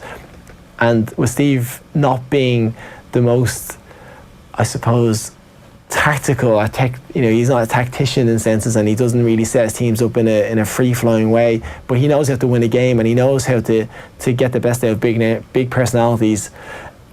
So what does he do? Like, that's what I'm interested to know is that, because actually I heard him doing an interview on Sky last week, and he was saying that he wanted to continue on the work that Rafa Benitez had done there already. Now, obviously, you're saying they're different kinds of managers. Does he get heavily involved in how the team's going to play tactically at the weekend? Or he's on the pitch every day. Like, he's a hands-on manager. He's around, and he's like dictating from the sidelines. Over the last kind of 5 or 6 years, he's surrounded himself with younger coaches that have different ideas than what he would have before. So that's probably changed slightly. And like Stephen Clements, who I think has gone on with him at Newcastle. Yeah. So they're people that have a different kind of mentality, and we're more along the modern day footballers' ideas of playing out from the back and squeezing out the pitch. What Steve demands from his team is a work ethic and a desire to win games, and he wants his players to be winners. He doesn't want them to be happy not to win games, so he's going to try and put that into them. But he is very hands-on. He'll be on the pitch most days, like dictating what he wants, trying to put a system in place. Team shape, it'd be done to the extent, but again, I've never worked with Benitez, so I'm not too sure how he would have done things, but by all accounts he was very much a technical manager that like was very... Yeah, he wouldn't be very friendly with players either. Benitez, he was very standoffish, keep his distance. Whereas Bruce, Steve is friendly with players, but he knows when to cut the ties and be a manager. He's not the type of person that's too friendly, that the players don't respect. Like, because if in any way that you're getting out of line or something happening, he'll cut that in the bud. Like, one of the best things, and one of the reasons why I probably hold him in such high esteem, I'm not even sure, but anyway, I'll say it. So it was a transfer window, and we'd signed Hossam Ghali from Tottenham. And we're in the Premiership, and he came in, and it just being done, so I don't think the ink was wet to say, so it wasn't official. So he came in and he trained with us, and he was completely overweight and wasn't. So he did a little bit of running on the side, and then joined in a keep ball at the end. And we'd been running for all morning, and it was pretty grueling, and at the end we did a keep ball session. So the keep ball wasn't the best keep ball in the world, because we were all leggy and didn't feel great, so it wouldn't have been the most technical, gifted session you'd ever seen, but it wasn't bad. But Ghali joined in, and he'd been doing a little bit of running because they were trying to build him up slowly to get his fitness up. And after the session, and Ghali left and called his agent and said to him, I don't want to be here, these players are not good enough for me, or something along those lines. So this is why I love Steve Bruce. So I was then in the change room with another teammate of mine, and we're sitting there, and Ghali is to the left getting changed, and Steve Bruce storms into the change room, and can't say exactly what he said on live there, but basically berates him, tells him he's fat and he's not good enough to play with these players in the mindset and mentality, and that he should count himself lucky that he got to train for one day. He says, your contract's not being submitted. And I don't think what he had in his hand was actually the contract, but he said, so this is what we're doing. Ripped up in front of him, and he said, you can out of my club. No way. Yeah, and that was it. He was gone. Wow. Brilliant. And I was like, so for me, I was like, so we were in the Premiership, but I'm going, you know what? That was him, because of what he was. I think he'd taken such offence to what he'd said about his group of players, and how like, we'd been promoted and we'd done so well for him, and he was like insulted that he had said that. So he'd come out, and it was like, obviously I can't go into detail about exactly what he said to him. Yeah. And he was gone. That was it. But I'd say with that, isn't it, of somebody who's come in and is like, not even like, there's the arrogance, and there's also he's the absolute idiot, obviously, if he's coming in and saying those things. And he was complete, like, when I say this guy was not fit, like, wasn't actually physically fit enough to train with us because he was overweight and stuff. And it was, for me, I just feel like that. And what happened when he, like, so that all happens, and your man is kind of like sheepishly packing out the ordinance and stuff? And that was he was like, we didn't see him again. Right. And it's amazing because it's two-pronged, isn't it? Because he lays down the law, so he shows everybody he's not a man to be messed with, but also he wins the support of his players because they all know he's got our back here. There was only two of us in the change room, and then he walked off and he was like, all right, Kels, and then walked out. Like, I don't even think he saw us when he came in. And then I don't think he expected us, and then he walked out, and we were sitting to the side, and we were going like this, thinking this is unbelievable. And then he said, all right, Kels, all right, and then walked out. And that was wow. I always regret that we never got him playing for Ireland. Jack Charlton he wasn't allowed to. Yeah, I know. The international rule. Right. So this is a conversation he had with me before, saying that basically because Ferguson told me, if you declare for Ireland, you won't play for Man U again. Right, because the limits or whatever. Wow, Jesus. And that was it. Such a shame, isn't it? Yeah. His son did end up playing for us. And well, of course he was doing a tour of the island. Yeah. So just on that game, then look, it could go one of both ways, couldn't it? Arsenal could go up there, and I think we could get loads of goals on Sunday. Yeah, I think you mean with Arsenal defensively, but then attacking wise, they seem to be, and with the strikers they have and the people, they're capable. They're going to bang in loads of goals this season. I think they've got so much firepower going forward. It's just whether they keep them out. And then Newcastle again, they've lost Rondon. It was a big one for them, but they're in good stead. They've broken the club record as well. So they've tried spent 60 million altogether on players. They've done some business. So, and then there's talks of Andy Carroll going on there, which again, sentiment, I'm not too sure, but Steve would feel like he can get the best out of him. That's the thing. He would feel like I can work on his personality. I know how to. It's just keeping him fit is going to be the issue, but. That's a big one. Hopefully he doesn't end up going in and ripping up his contract. On day one, Stephen, really enjoyed the last hour in your company. Thanks a million for coming in. Thanks I'm very sure much. Off the ball viewers and listeners have been hearing much more from Stephen over the course of the season as well. So we still plenty more to come for you over the course of the day. We are with you until midnight tonight with a cast of absolute stars. Jack Byrne is going to be with us a little bit later on today as well to talk all things Shamrock Rovers, I'm sure, and deadline day as well. I'm sure he's got some interesting stuff to say about that. Dan McDonnell and Johnny Ward are going to be following us up here with God knows what for the 2 hours between 2 o'clock and 4, but that's coming your way, and as I said, with you all day on deadline day and an off the ball special. So keep your comments coming into us. We're going to have David Sneyd, the football writer, in studio next, and Colin Buig is going to talk about all things nostalgia when it comes to the deadline day. That's next. This is OTB Sports Radio. Join Bruce Betting now for a risk-free first bet up to €100. That's right. New Irish accounts can enjoy a risk-free first bet up to €100. So if your first bet loses, we'll refund your stake with a free bet. Now that's giving you more. Bruce Betting. In store, online, and now on your phone. T's and C's apply. Please gamble responsibly. See dunlewy.net. Joe loves doubles. Joe has a double-barrel surname. He goes double Dutch on double dates, and on those dates, he wears double denim. Joe sleeps with a double-down duvet by a double-glazed window, and he has 2 fancy cars, which he stores in his double garage. So Joe did a double take when we told him that we've launched a double quarter pounder with cheese.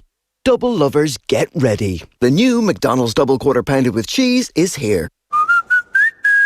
But only until the 24th of September, so get there on the double. With over 15,000 coolers available to hire or buy, HSS Hire has a cooling solution for every workplace. Research shows staff are happier when their surroundings are comfortable. And with HSS Hire's range of fans, air conditioners and coolers, you can transform hot and stuffy into cool and calm. Drop into your local HSS. We've branches nationwide in Dublin, Waterford, Cork, Limerick and Galway, and get up to 50% off your first hire. HSS Hire, you're better equipped.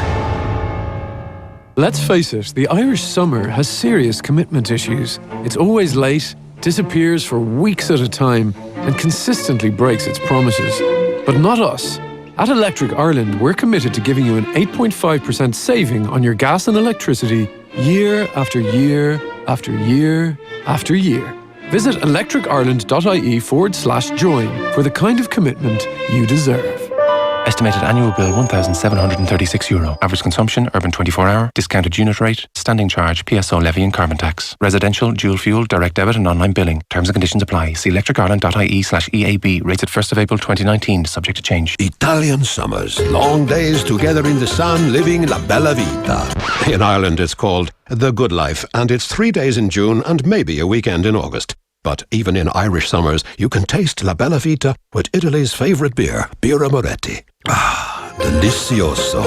Great taste, never lost in translation. Birra Moretti, l'italiana autentica. That means authentically Italian. Always drink responsabile. Visit drinkaware.ie. Off the ball. This is OTB Sports Radio. All right, it's 25 to 2 on this Thursday afternoon. Delighted to have you along with us.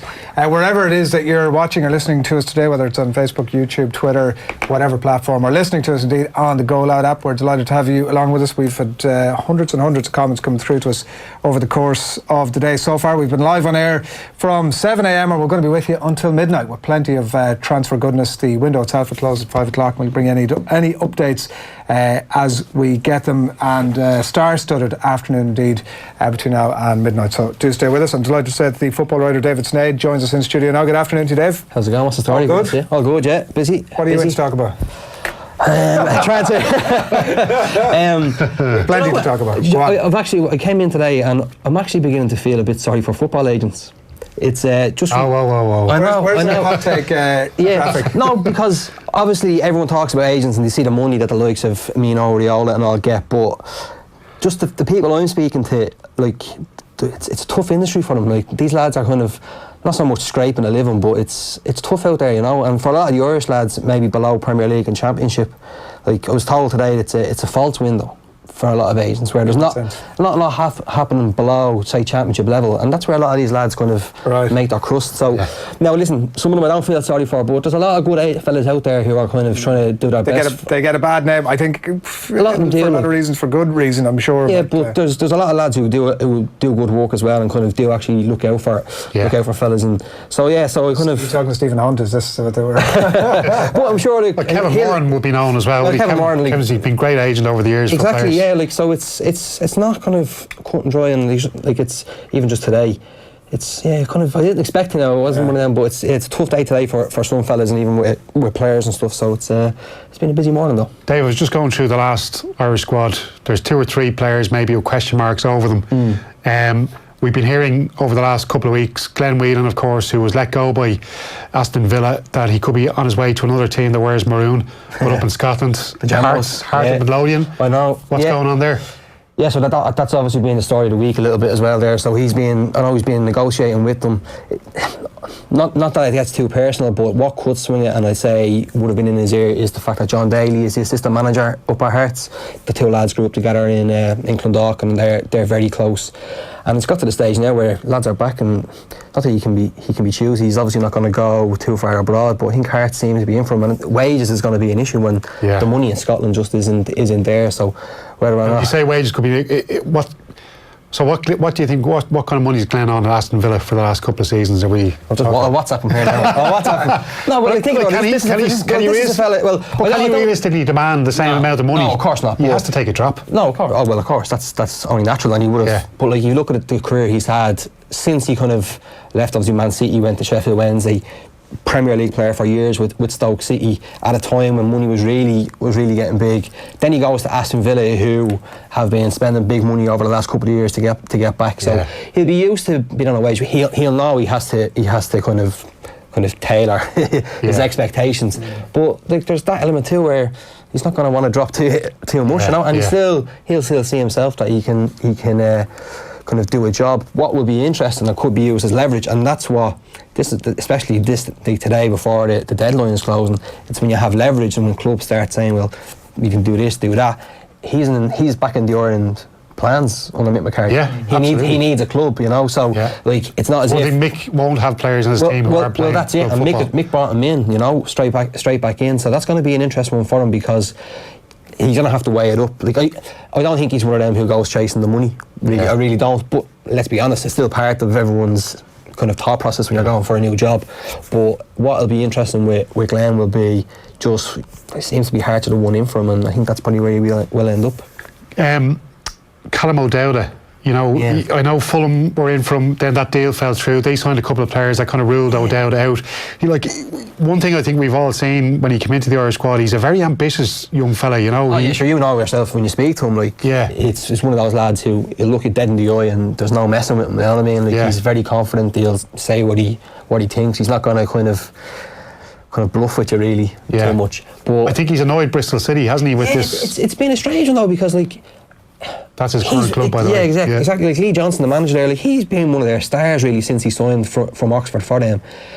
And it's one of these great kind of obviously button heads where it's kind of like 2 stags going at it, where Johnson has wanted him to sign a new deal, and he's just like, well, no, I'm not going to. He knows that, especially now in the modern game, the player has all the power essentially. Let the contract run down, because his contract runs out next summer, isn't it? Exactly. And that's where, and this gets interesting, we can link this in later on with what's happening with Jeff Hendrick at Burnley as well, which is curious now.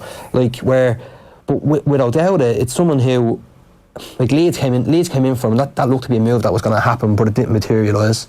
Then Lee Johnson's like, well, just sign your new contract, but it's not really in O'Dowda's interests unless he just wants to, I don't know, have that security. It's at the end of next summer. So this is a lad who you would class almost as almost there proving the championship level. I would say, absolutely. you know. Like there was even talk maybe some of the lower level Premier League teams might have a look at him for this season. Yeah, maybe it's one of them where you can take a risk on him. He's an international player as well, which always adds to it. But Sheffield Wednesday have come in from today. Okay. That's something that's done well.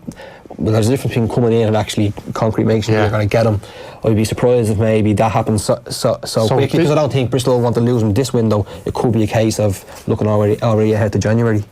There is possible he could move today. Possible, and it's possible on a day like this. The other one, we'll come back to Jeff Hendrick is an interesting one. Just before we get on to him, Greg Cunningham at Cardiff City. There was talk maybe Preston North End might want to take him back. Former club, yeah. Yeah, he's got a contract until June 21. I think he's heading back up that direction, but it's Blackburn Rovers seem to be the club who are gonna have him. Just from kind of scanning online later on today, that's who the report locally there are saying, and that's another interesting one with Greg Cunningham, because this is another lad similar to O'Dowda, where not so much with O'Dowda, because O'Dowda has still been involved with the team other than his injuries, but Cunningham was just totally bombed out at Cardiff by Neil Warnock. Just wasn't having any now.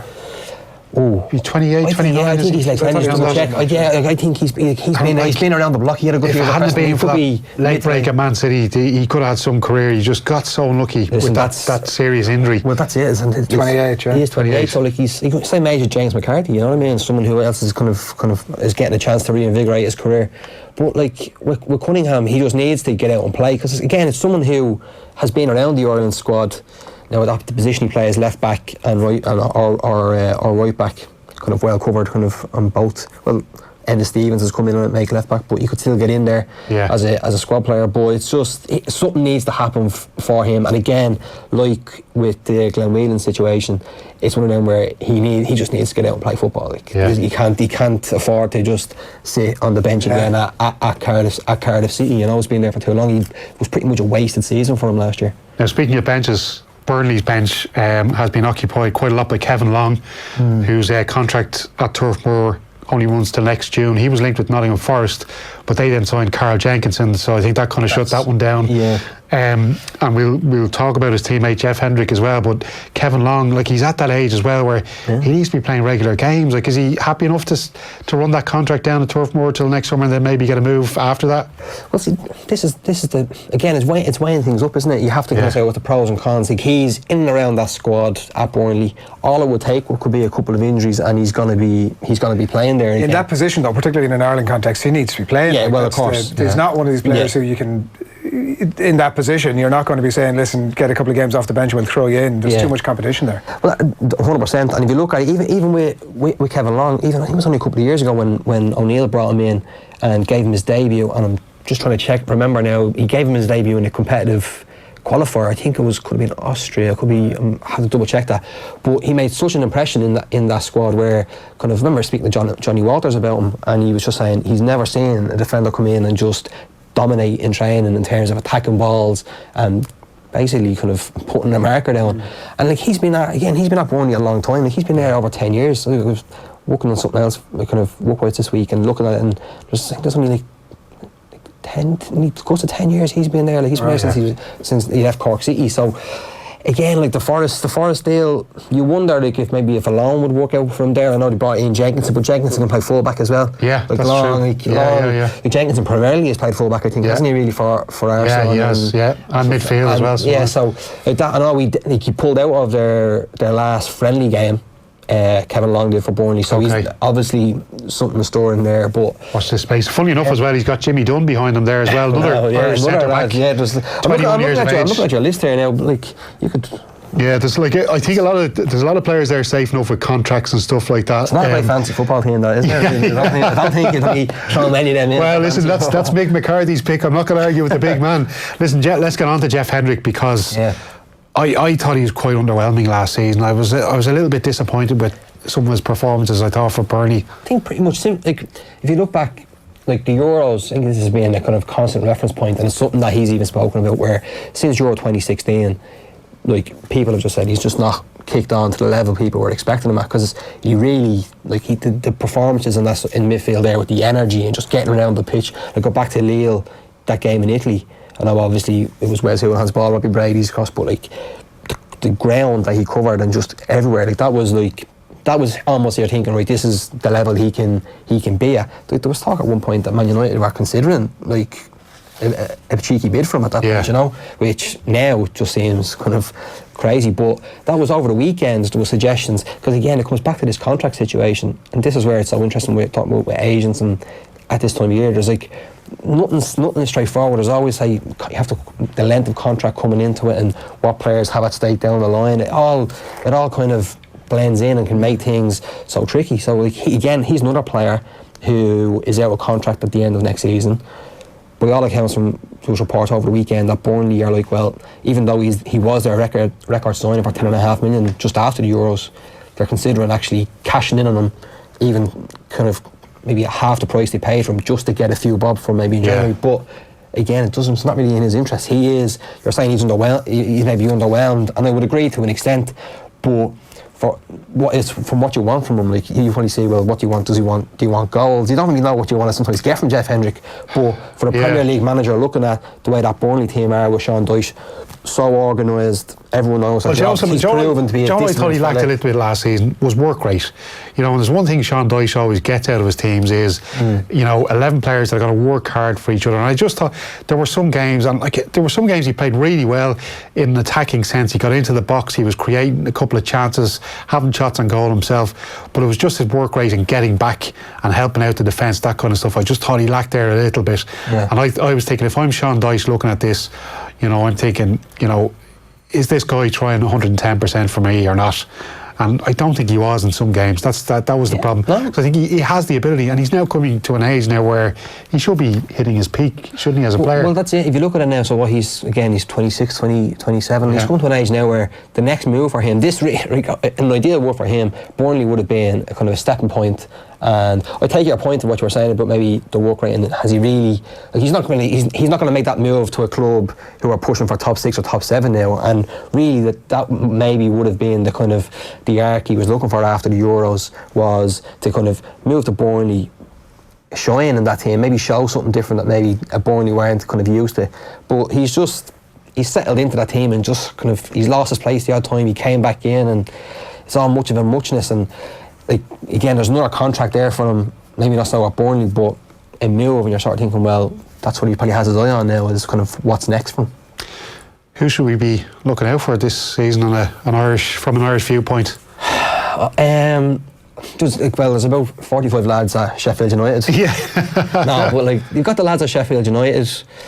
They're interesting, aren't they? Because it's a very curious one. These the overlapping centre backs. And obviously John Egan is kind of at the heart of all that, And if you look through their team, and the Stevens as well. And the Stevens on the left, a wing back who's just constantly going forward. You've got David McGoldrick, Callum Robinson. Callum Robinson's a very interesting one. Like, kind of, it's actually good that Sheffield United have spent so much money, because they've broken their transfer record like 4 times this summer, and at the start of the summer he was their record signing.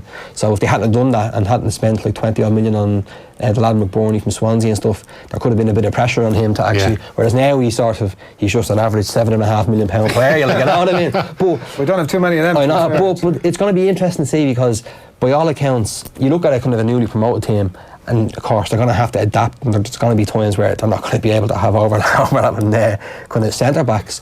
But Chris Wilder's whole philosophy is trying to dominate the game, especially at home. And you would hope, he scored 4 goals in pre-season for Sheffield United, so he's fit straight in, and he could really be a player, because he got back to the Nations League with Ireland. I know people want to forget it and hate to bring it up, but he was the one sort of player who looked actually as if he had a bit of a spark in the team, that looked as if they hadn't got a clue what they were doing going forward. So in an actual structure, he could be someone who kind of has a very good chance of shining. But I think their problem is as well, they've little to none Premier League experience in that squad. Yeah, there's very, very little Premier League experience in there, and I think that could be a big problem for them. Like, you look at that squad on paper, it is not a box office squad anyway. And they've obviously been playing an attractive style of football in the Championship, but we were discussing earlier on about sort of Frank Lampard and what he was doing with Derby, translating then to the Premier League. It's going to be another tag for them. Go on. Well, the one difference with that, and obviously Lampard should be able to do it a lot quicker, because he's working with far better players. He's working with supposed world-class players, so he should be able to come in, and if he's if him and his coaching staff have anything about them, relatively quickly be able to impose themselves on that dressing room and how they want to play. The benefit for what Chris Wilder has done, and even though, you look at that team and they'll probably be everyone's favourites to go straight back down, I fancy them a little bit. I think they could have a good season because they've walked through up the league and from League One Championship, they've worked their way up, and obviously when Wilder took over, I think they were 10th or 11th around the Championship, and he has that momentum, and if he can carry that through, like he has made a couple of signings, a good start, and they start away to Bournemouth is their first game away from home, and then they're at home to Crystal Palace, who could lose Wilfred Zaha, and then they're struggling then as well maybe, but like a good start for them is so key. Quick one for you. You're a United fan, and we allowed to talk about that? I know it's too late. I do appreciate that. Well, yeah, no. They got a bit of good business done early, obviously, and have maybe tailed off a little bit towards the end. But what's your sense of a few players gone in, and Harry Maguire could be the signing of the summer? I'm going over to the United match United Chelsea match on Sunday, but in a work capacity, so we'll actually be professional about it. No, genuinely. And it's actually because the whole reason I'm going over is at the moment there is a major disconnect between the supporters and the team. The back end of last season was just, everyone can see it was disgraceful what happened at the end of the season. Maguire could be part of the solution. Yeah, I think he will, and I don't think he's going to come in and maybe people probably obviously are going to naturally look at Van Dijk. I don't think he's going to be able to transform United. Like Van Dijk was coming into a very strong team anyway, but was able to get them over the line a little bit, especially in the Champions League. But with Maguire, by all accounts, speaking to people, the fact that he's a very good character as a bloke, like he's not going to buy into some of the bullshit that's around the club at the moment, and it could be a kind of a really important sign. Like Gary Breen referenced that he kind of reminds him of Steve Bruce a little bit. And Jesus, there's been way too much. Don't want to be going back. You have to get away from all what's happened before and all, but at the same time, something needs to change at United, and he could help. Yeah, all right. We'll have plenty more United chat over the course of the day. Just coming up to 2 o'clock on this Thursday afternoon. Delighted to have you along with us. It's an off the ball deadline day special as we close in at 5 o'clock, and the slamming shut of the transfer window. Got to be said, lads. You know what I mean?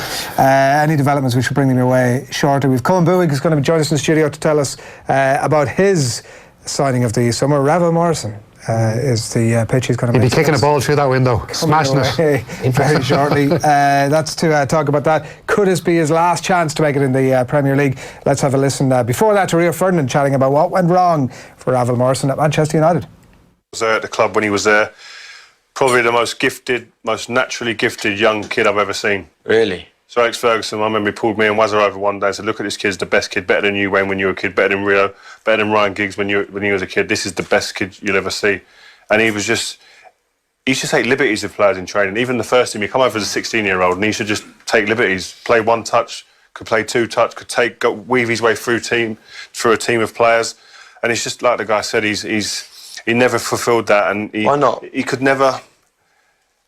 The concentration levels to be a top player that you need to be on it every day. He could never get that all marriage together. I mean, the team he played in: Jesse Lingard, Paul Pogba, Adnan Januzaj, a bit younger. Yeah, they looked at this guy like he was a Superman, like he was a superhero, because he was that good, what he could do with football. But if you haven't got it all, if you haven't got the mental capacity to deal with being a professional footballer, did you try and help him? Yeah, of course. I tried to reach out to him, but sometimes some people, they're in a position where they distance themselves from people once they leave the football club, and what they get up to outside the football club can affect, in the end, what they do there on the pitch. Because if you've got bad habits off the pitch as a young kid, as an adult, it'll affect your performances on the pitch. Yeah, Rio Ferdinand there on the signing of Ravel Morrison, and to make the case as to why this is the signing of the summer, Colin Buig.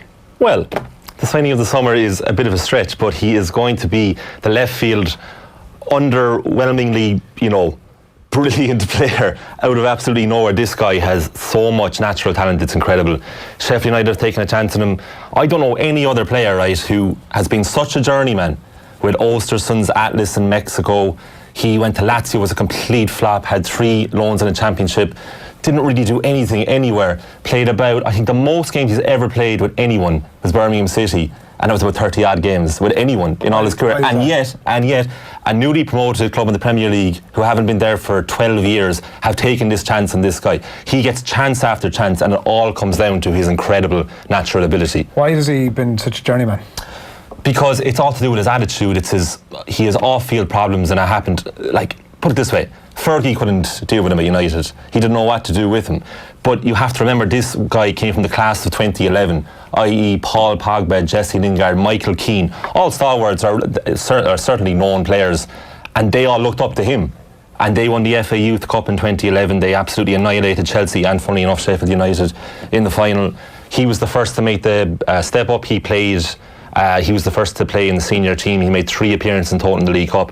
Fergie said he had never seen anyone like him. As Rio Ferdinand was saying there, he was bringing players over to show him, like Rio Ferdinand, Wayne Rooney, saying, look at this guy. This guy's better than anybody that I've seen at that age. And this is Fergie, dealing with all these players throughout the years. There's been so many quotes like that saying he's the best ever, but ultimately, he couldn't get his head right in Manchester. Fergie sent him away to his big friend, Big Sam, in West Ham, hoping that Big Sam would sort him out. And it's just been manager after manager. But Chris Wilder at Sheffield United has come out and said all the right things, that this guy is absolutely amazing. He's going to be brilliant for us. They signed him on a 12-month contract. Much they pay for him? No, free. So he was unattached. Yeah. His last club was Östersund in Sweden. Is he unattached from his entourage, which seems to have been the problem? Well, his career. Yeah, but if you listen to what people say about him, and even there's this great article this week by David Priest, who coached him at Östersund. He used to be a goalkeeper for Sunderland and Barnsley, and he said there's nothing wrong with his attitude. They were all worried about his attitude. The worst thing about him is that he has a bit of a sweet tooth. That's it. He's extremely laid back, very kind guy. That doesn't explain. A bit of a sweet tooth does not explain. Very kind. At this stage of his career, I'm just quoting this guy, right? So David Priest said, if you saw him in training, you could put him into any club team in the whole world and he would stand out as a great player, right? The problem is his fitness. The other problem that Priest was saying in this article was that Morrison has so much natural ability, right? He gets frustrated with himself, and because he's such a good problem solver, in the words of David Priest, that he can't be taught anything. You can't teach him how to play. You can't teach him how to fit into a system. Morrison will go wherever he wants to play, go deep line midfielder and play him. Well, you go back and you look at highlight clips of him on YouTube. That's all we have, right? That's all we can. Yeah, right. That's all we can go by, right? The guy's natural ability is phenomenal. Like, there is nobody out there, right? There's nobody who would go loan after loan after loan in the Championship and Lazio come sign you in a free transfer. That doesn't, like, name me a player that happens with, right? Yeah, everybody took a chance on him. Inevitability about what happens here, isn't there? I'd be worried for him, right? After this, I don't know where he goes. And bear in mind, this is the Premier League. You would think, he'll just drop down to the Championship. I don't know if this doesn't work out. I have no idea where he goes from here. It's inevitable that it doesn't work out. He turns 27 in February this coming season. And you would think, geez, what happens then? It's inevitable. Yes, all the history will tell you that it's completely inevitable that this will not work out. But I implore anyone who's doubting, and I presume they are, go to YouTube, look at his highlight clips. This guy is a phenomenal talent. I remember about United, he's an unbelievable player, but it's clearly not going to work out. You've made a good pitch, though, to be fair. No. Wait till you see him. Lads, wait till you see him. Give him a chance. It's either going to be like the greatest redemption story ever, or just another disaster. Yeah, and I'll be back. And it's going to be a disaster. Months. I'm in the latter camp. Yeah. Thanks, million. Unbelievable. More of that and on Colin Buick. Thanks a lot, David Sneyd. Thanks for coming to the studio. Steve-O, enjoyed that couple of hours. Wasn't much shouting as I had expected, but we didn't get any deals over the line the last 2 hours, so, the phone wasn't sort of hopping Harry Redknapp style, unfortunately. I can give you a little bit of breaking news. Let's have it. A little bit. So, a striker at Salford City, Rory Gaffney, has been told he must leave. Right. So, there you go. Big one. Breaking news. And with that, I'm gone. Hot take. John McDonnell is on the way. Johnny Ward on the way as well. They've got Jack Byrne with them in studio and plenty more as well, besides keep you up to speed with all the latest developments from the transfer window. But from us for the minute, good luck. He knows what it means. Salah takes the shot. Mo Salah with one of the goals of the season. 25 yards out. Smashes a shot into the top corner of the net. And Liverpool are going back on top of the Premier League. And Mo Salah is back to his very, very best. It's Liverpool 2, Chelsea 0. Mo Salah, pick it out. What a goal! Unbelievable. OTB Sports Radio. With BruceBetting.com, giving you more this soccer season. Double odds if your winning first goal scorer bet scores a second goal anytime. T&Cs apply. For the second time this summer, a move to the Premier League for Paulo Dybala appears to be off. Juventus are unwilling to let the attacker move to Tottenham without first having secured a replacement. Two players that should be arriving though on deadline day are Fulham defender Ryan Sessegnon and Real Betis's Giovanni Lo Celso. Manchester United's Romelu Lukaku, meanwhile, is understood to be undergoing a medical at Inter Milan after the clubs agreed an €80 million deal. Everton are attempting to sign Argentine defender Marcos Rojo from Manchester United, while Arsenal are set to sign two new defenders, David Luiz and Kieran Tierney, both arriving at the Emirates Stadium. Former Celtic and Arsenal forward Charlie Nicholas thinks it's a good move for Tierney. Tierney's improved a lot, especially under Brendan Rodgers, so it would be a better left back than what Arsenal currently have. My honest opinion is it's quite a high price. I think Celtic have got very good value. But what I can say as an Arsenal fan is that Arsenal are signing a very talented left back who will get better. West Ham have signed Swiss international Albion Ayeti from FC Basel. Former England goalkeeper Scott Carson is undergoing a medical at Manchester City ahead of a loan move from Derby. That window, of course, closes for Premier League clubs at 5 o'clock this evening. Philippe Coutinho looks set to stay at Barcelona, despite reported interest from London rivals Arsenal and Tottenham. The Spanish champions manager Ernesto Valverde says he wants to keep the former Liverpool attacker at the club. Valverde added that he doesn't know what will happen with Barcelona's attempts to re-sign Neymar from Paris Saint-Germain. Open champion Shane Lowry has birdied his first hole as Open champion at the Northern Trust on the PGA Tour. Tiger Woods is one over par. Rory McIlroy has just teed off and Graham McDowell will be underway later in that field in New Jersey, the first tournament of the FedEx Playoff Series.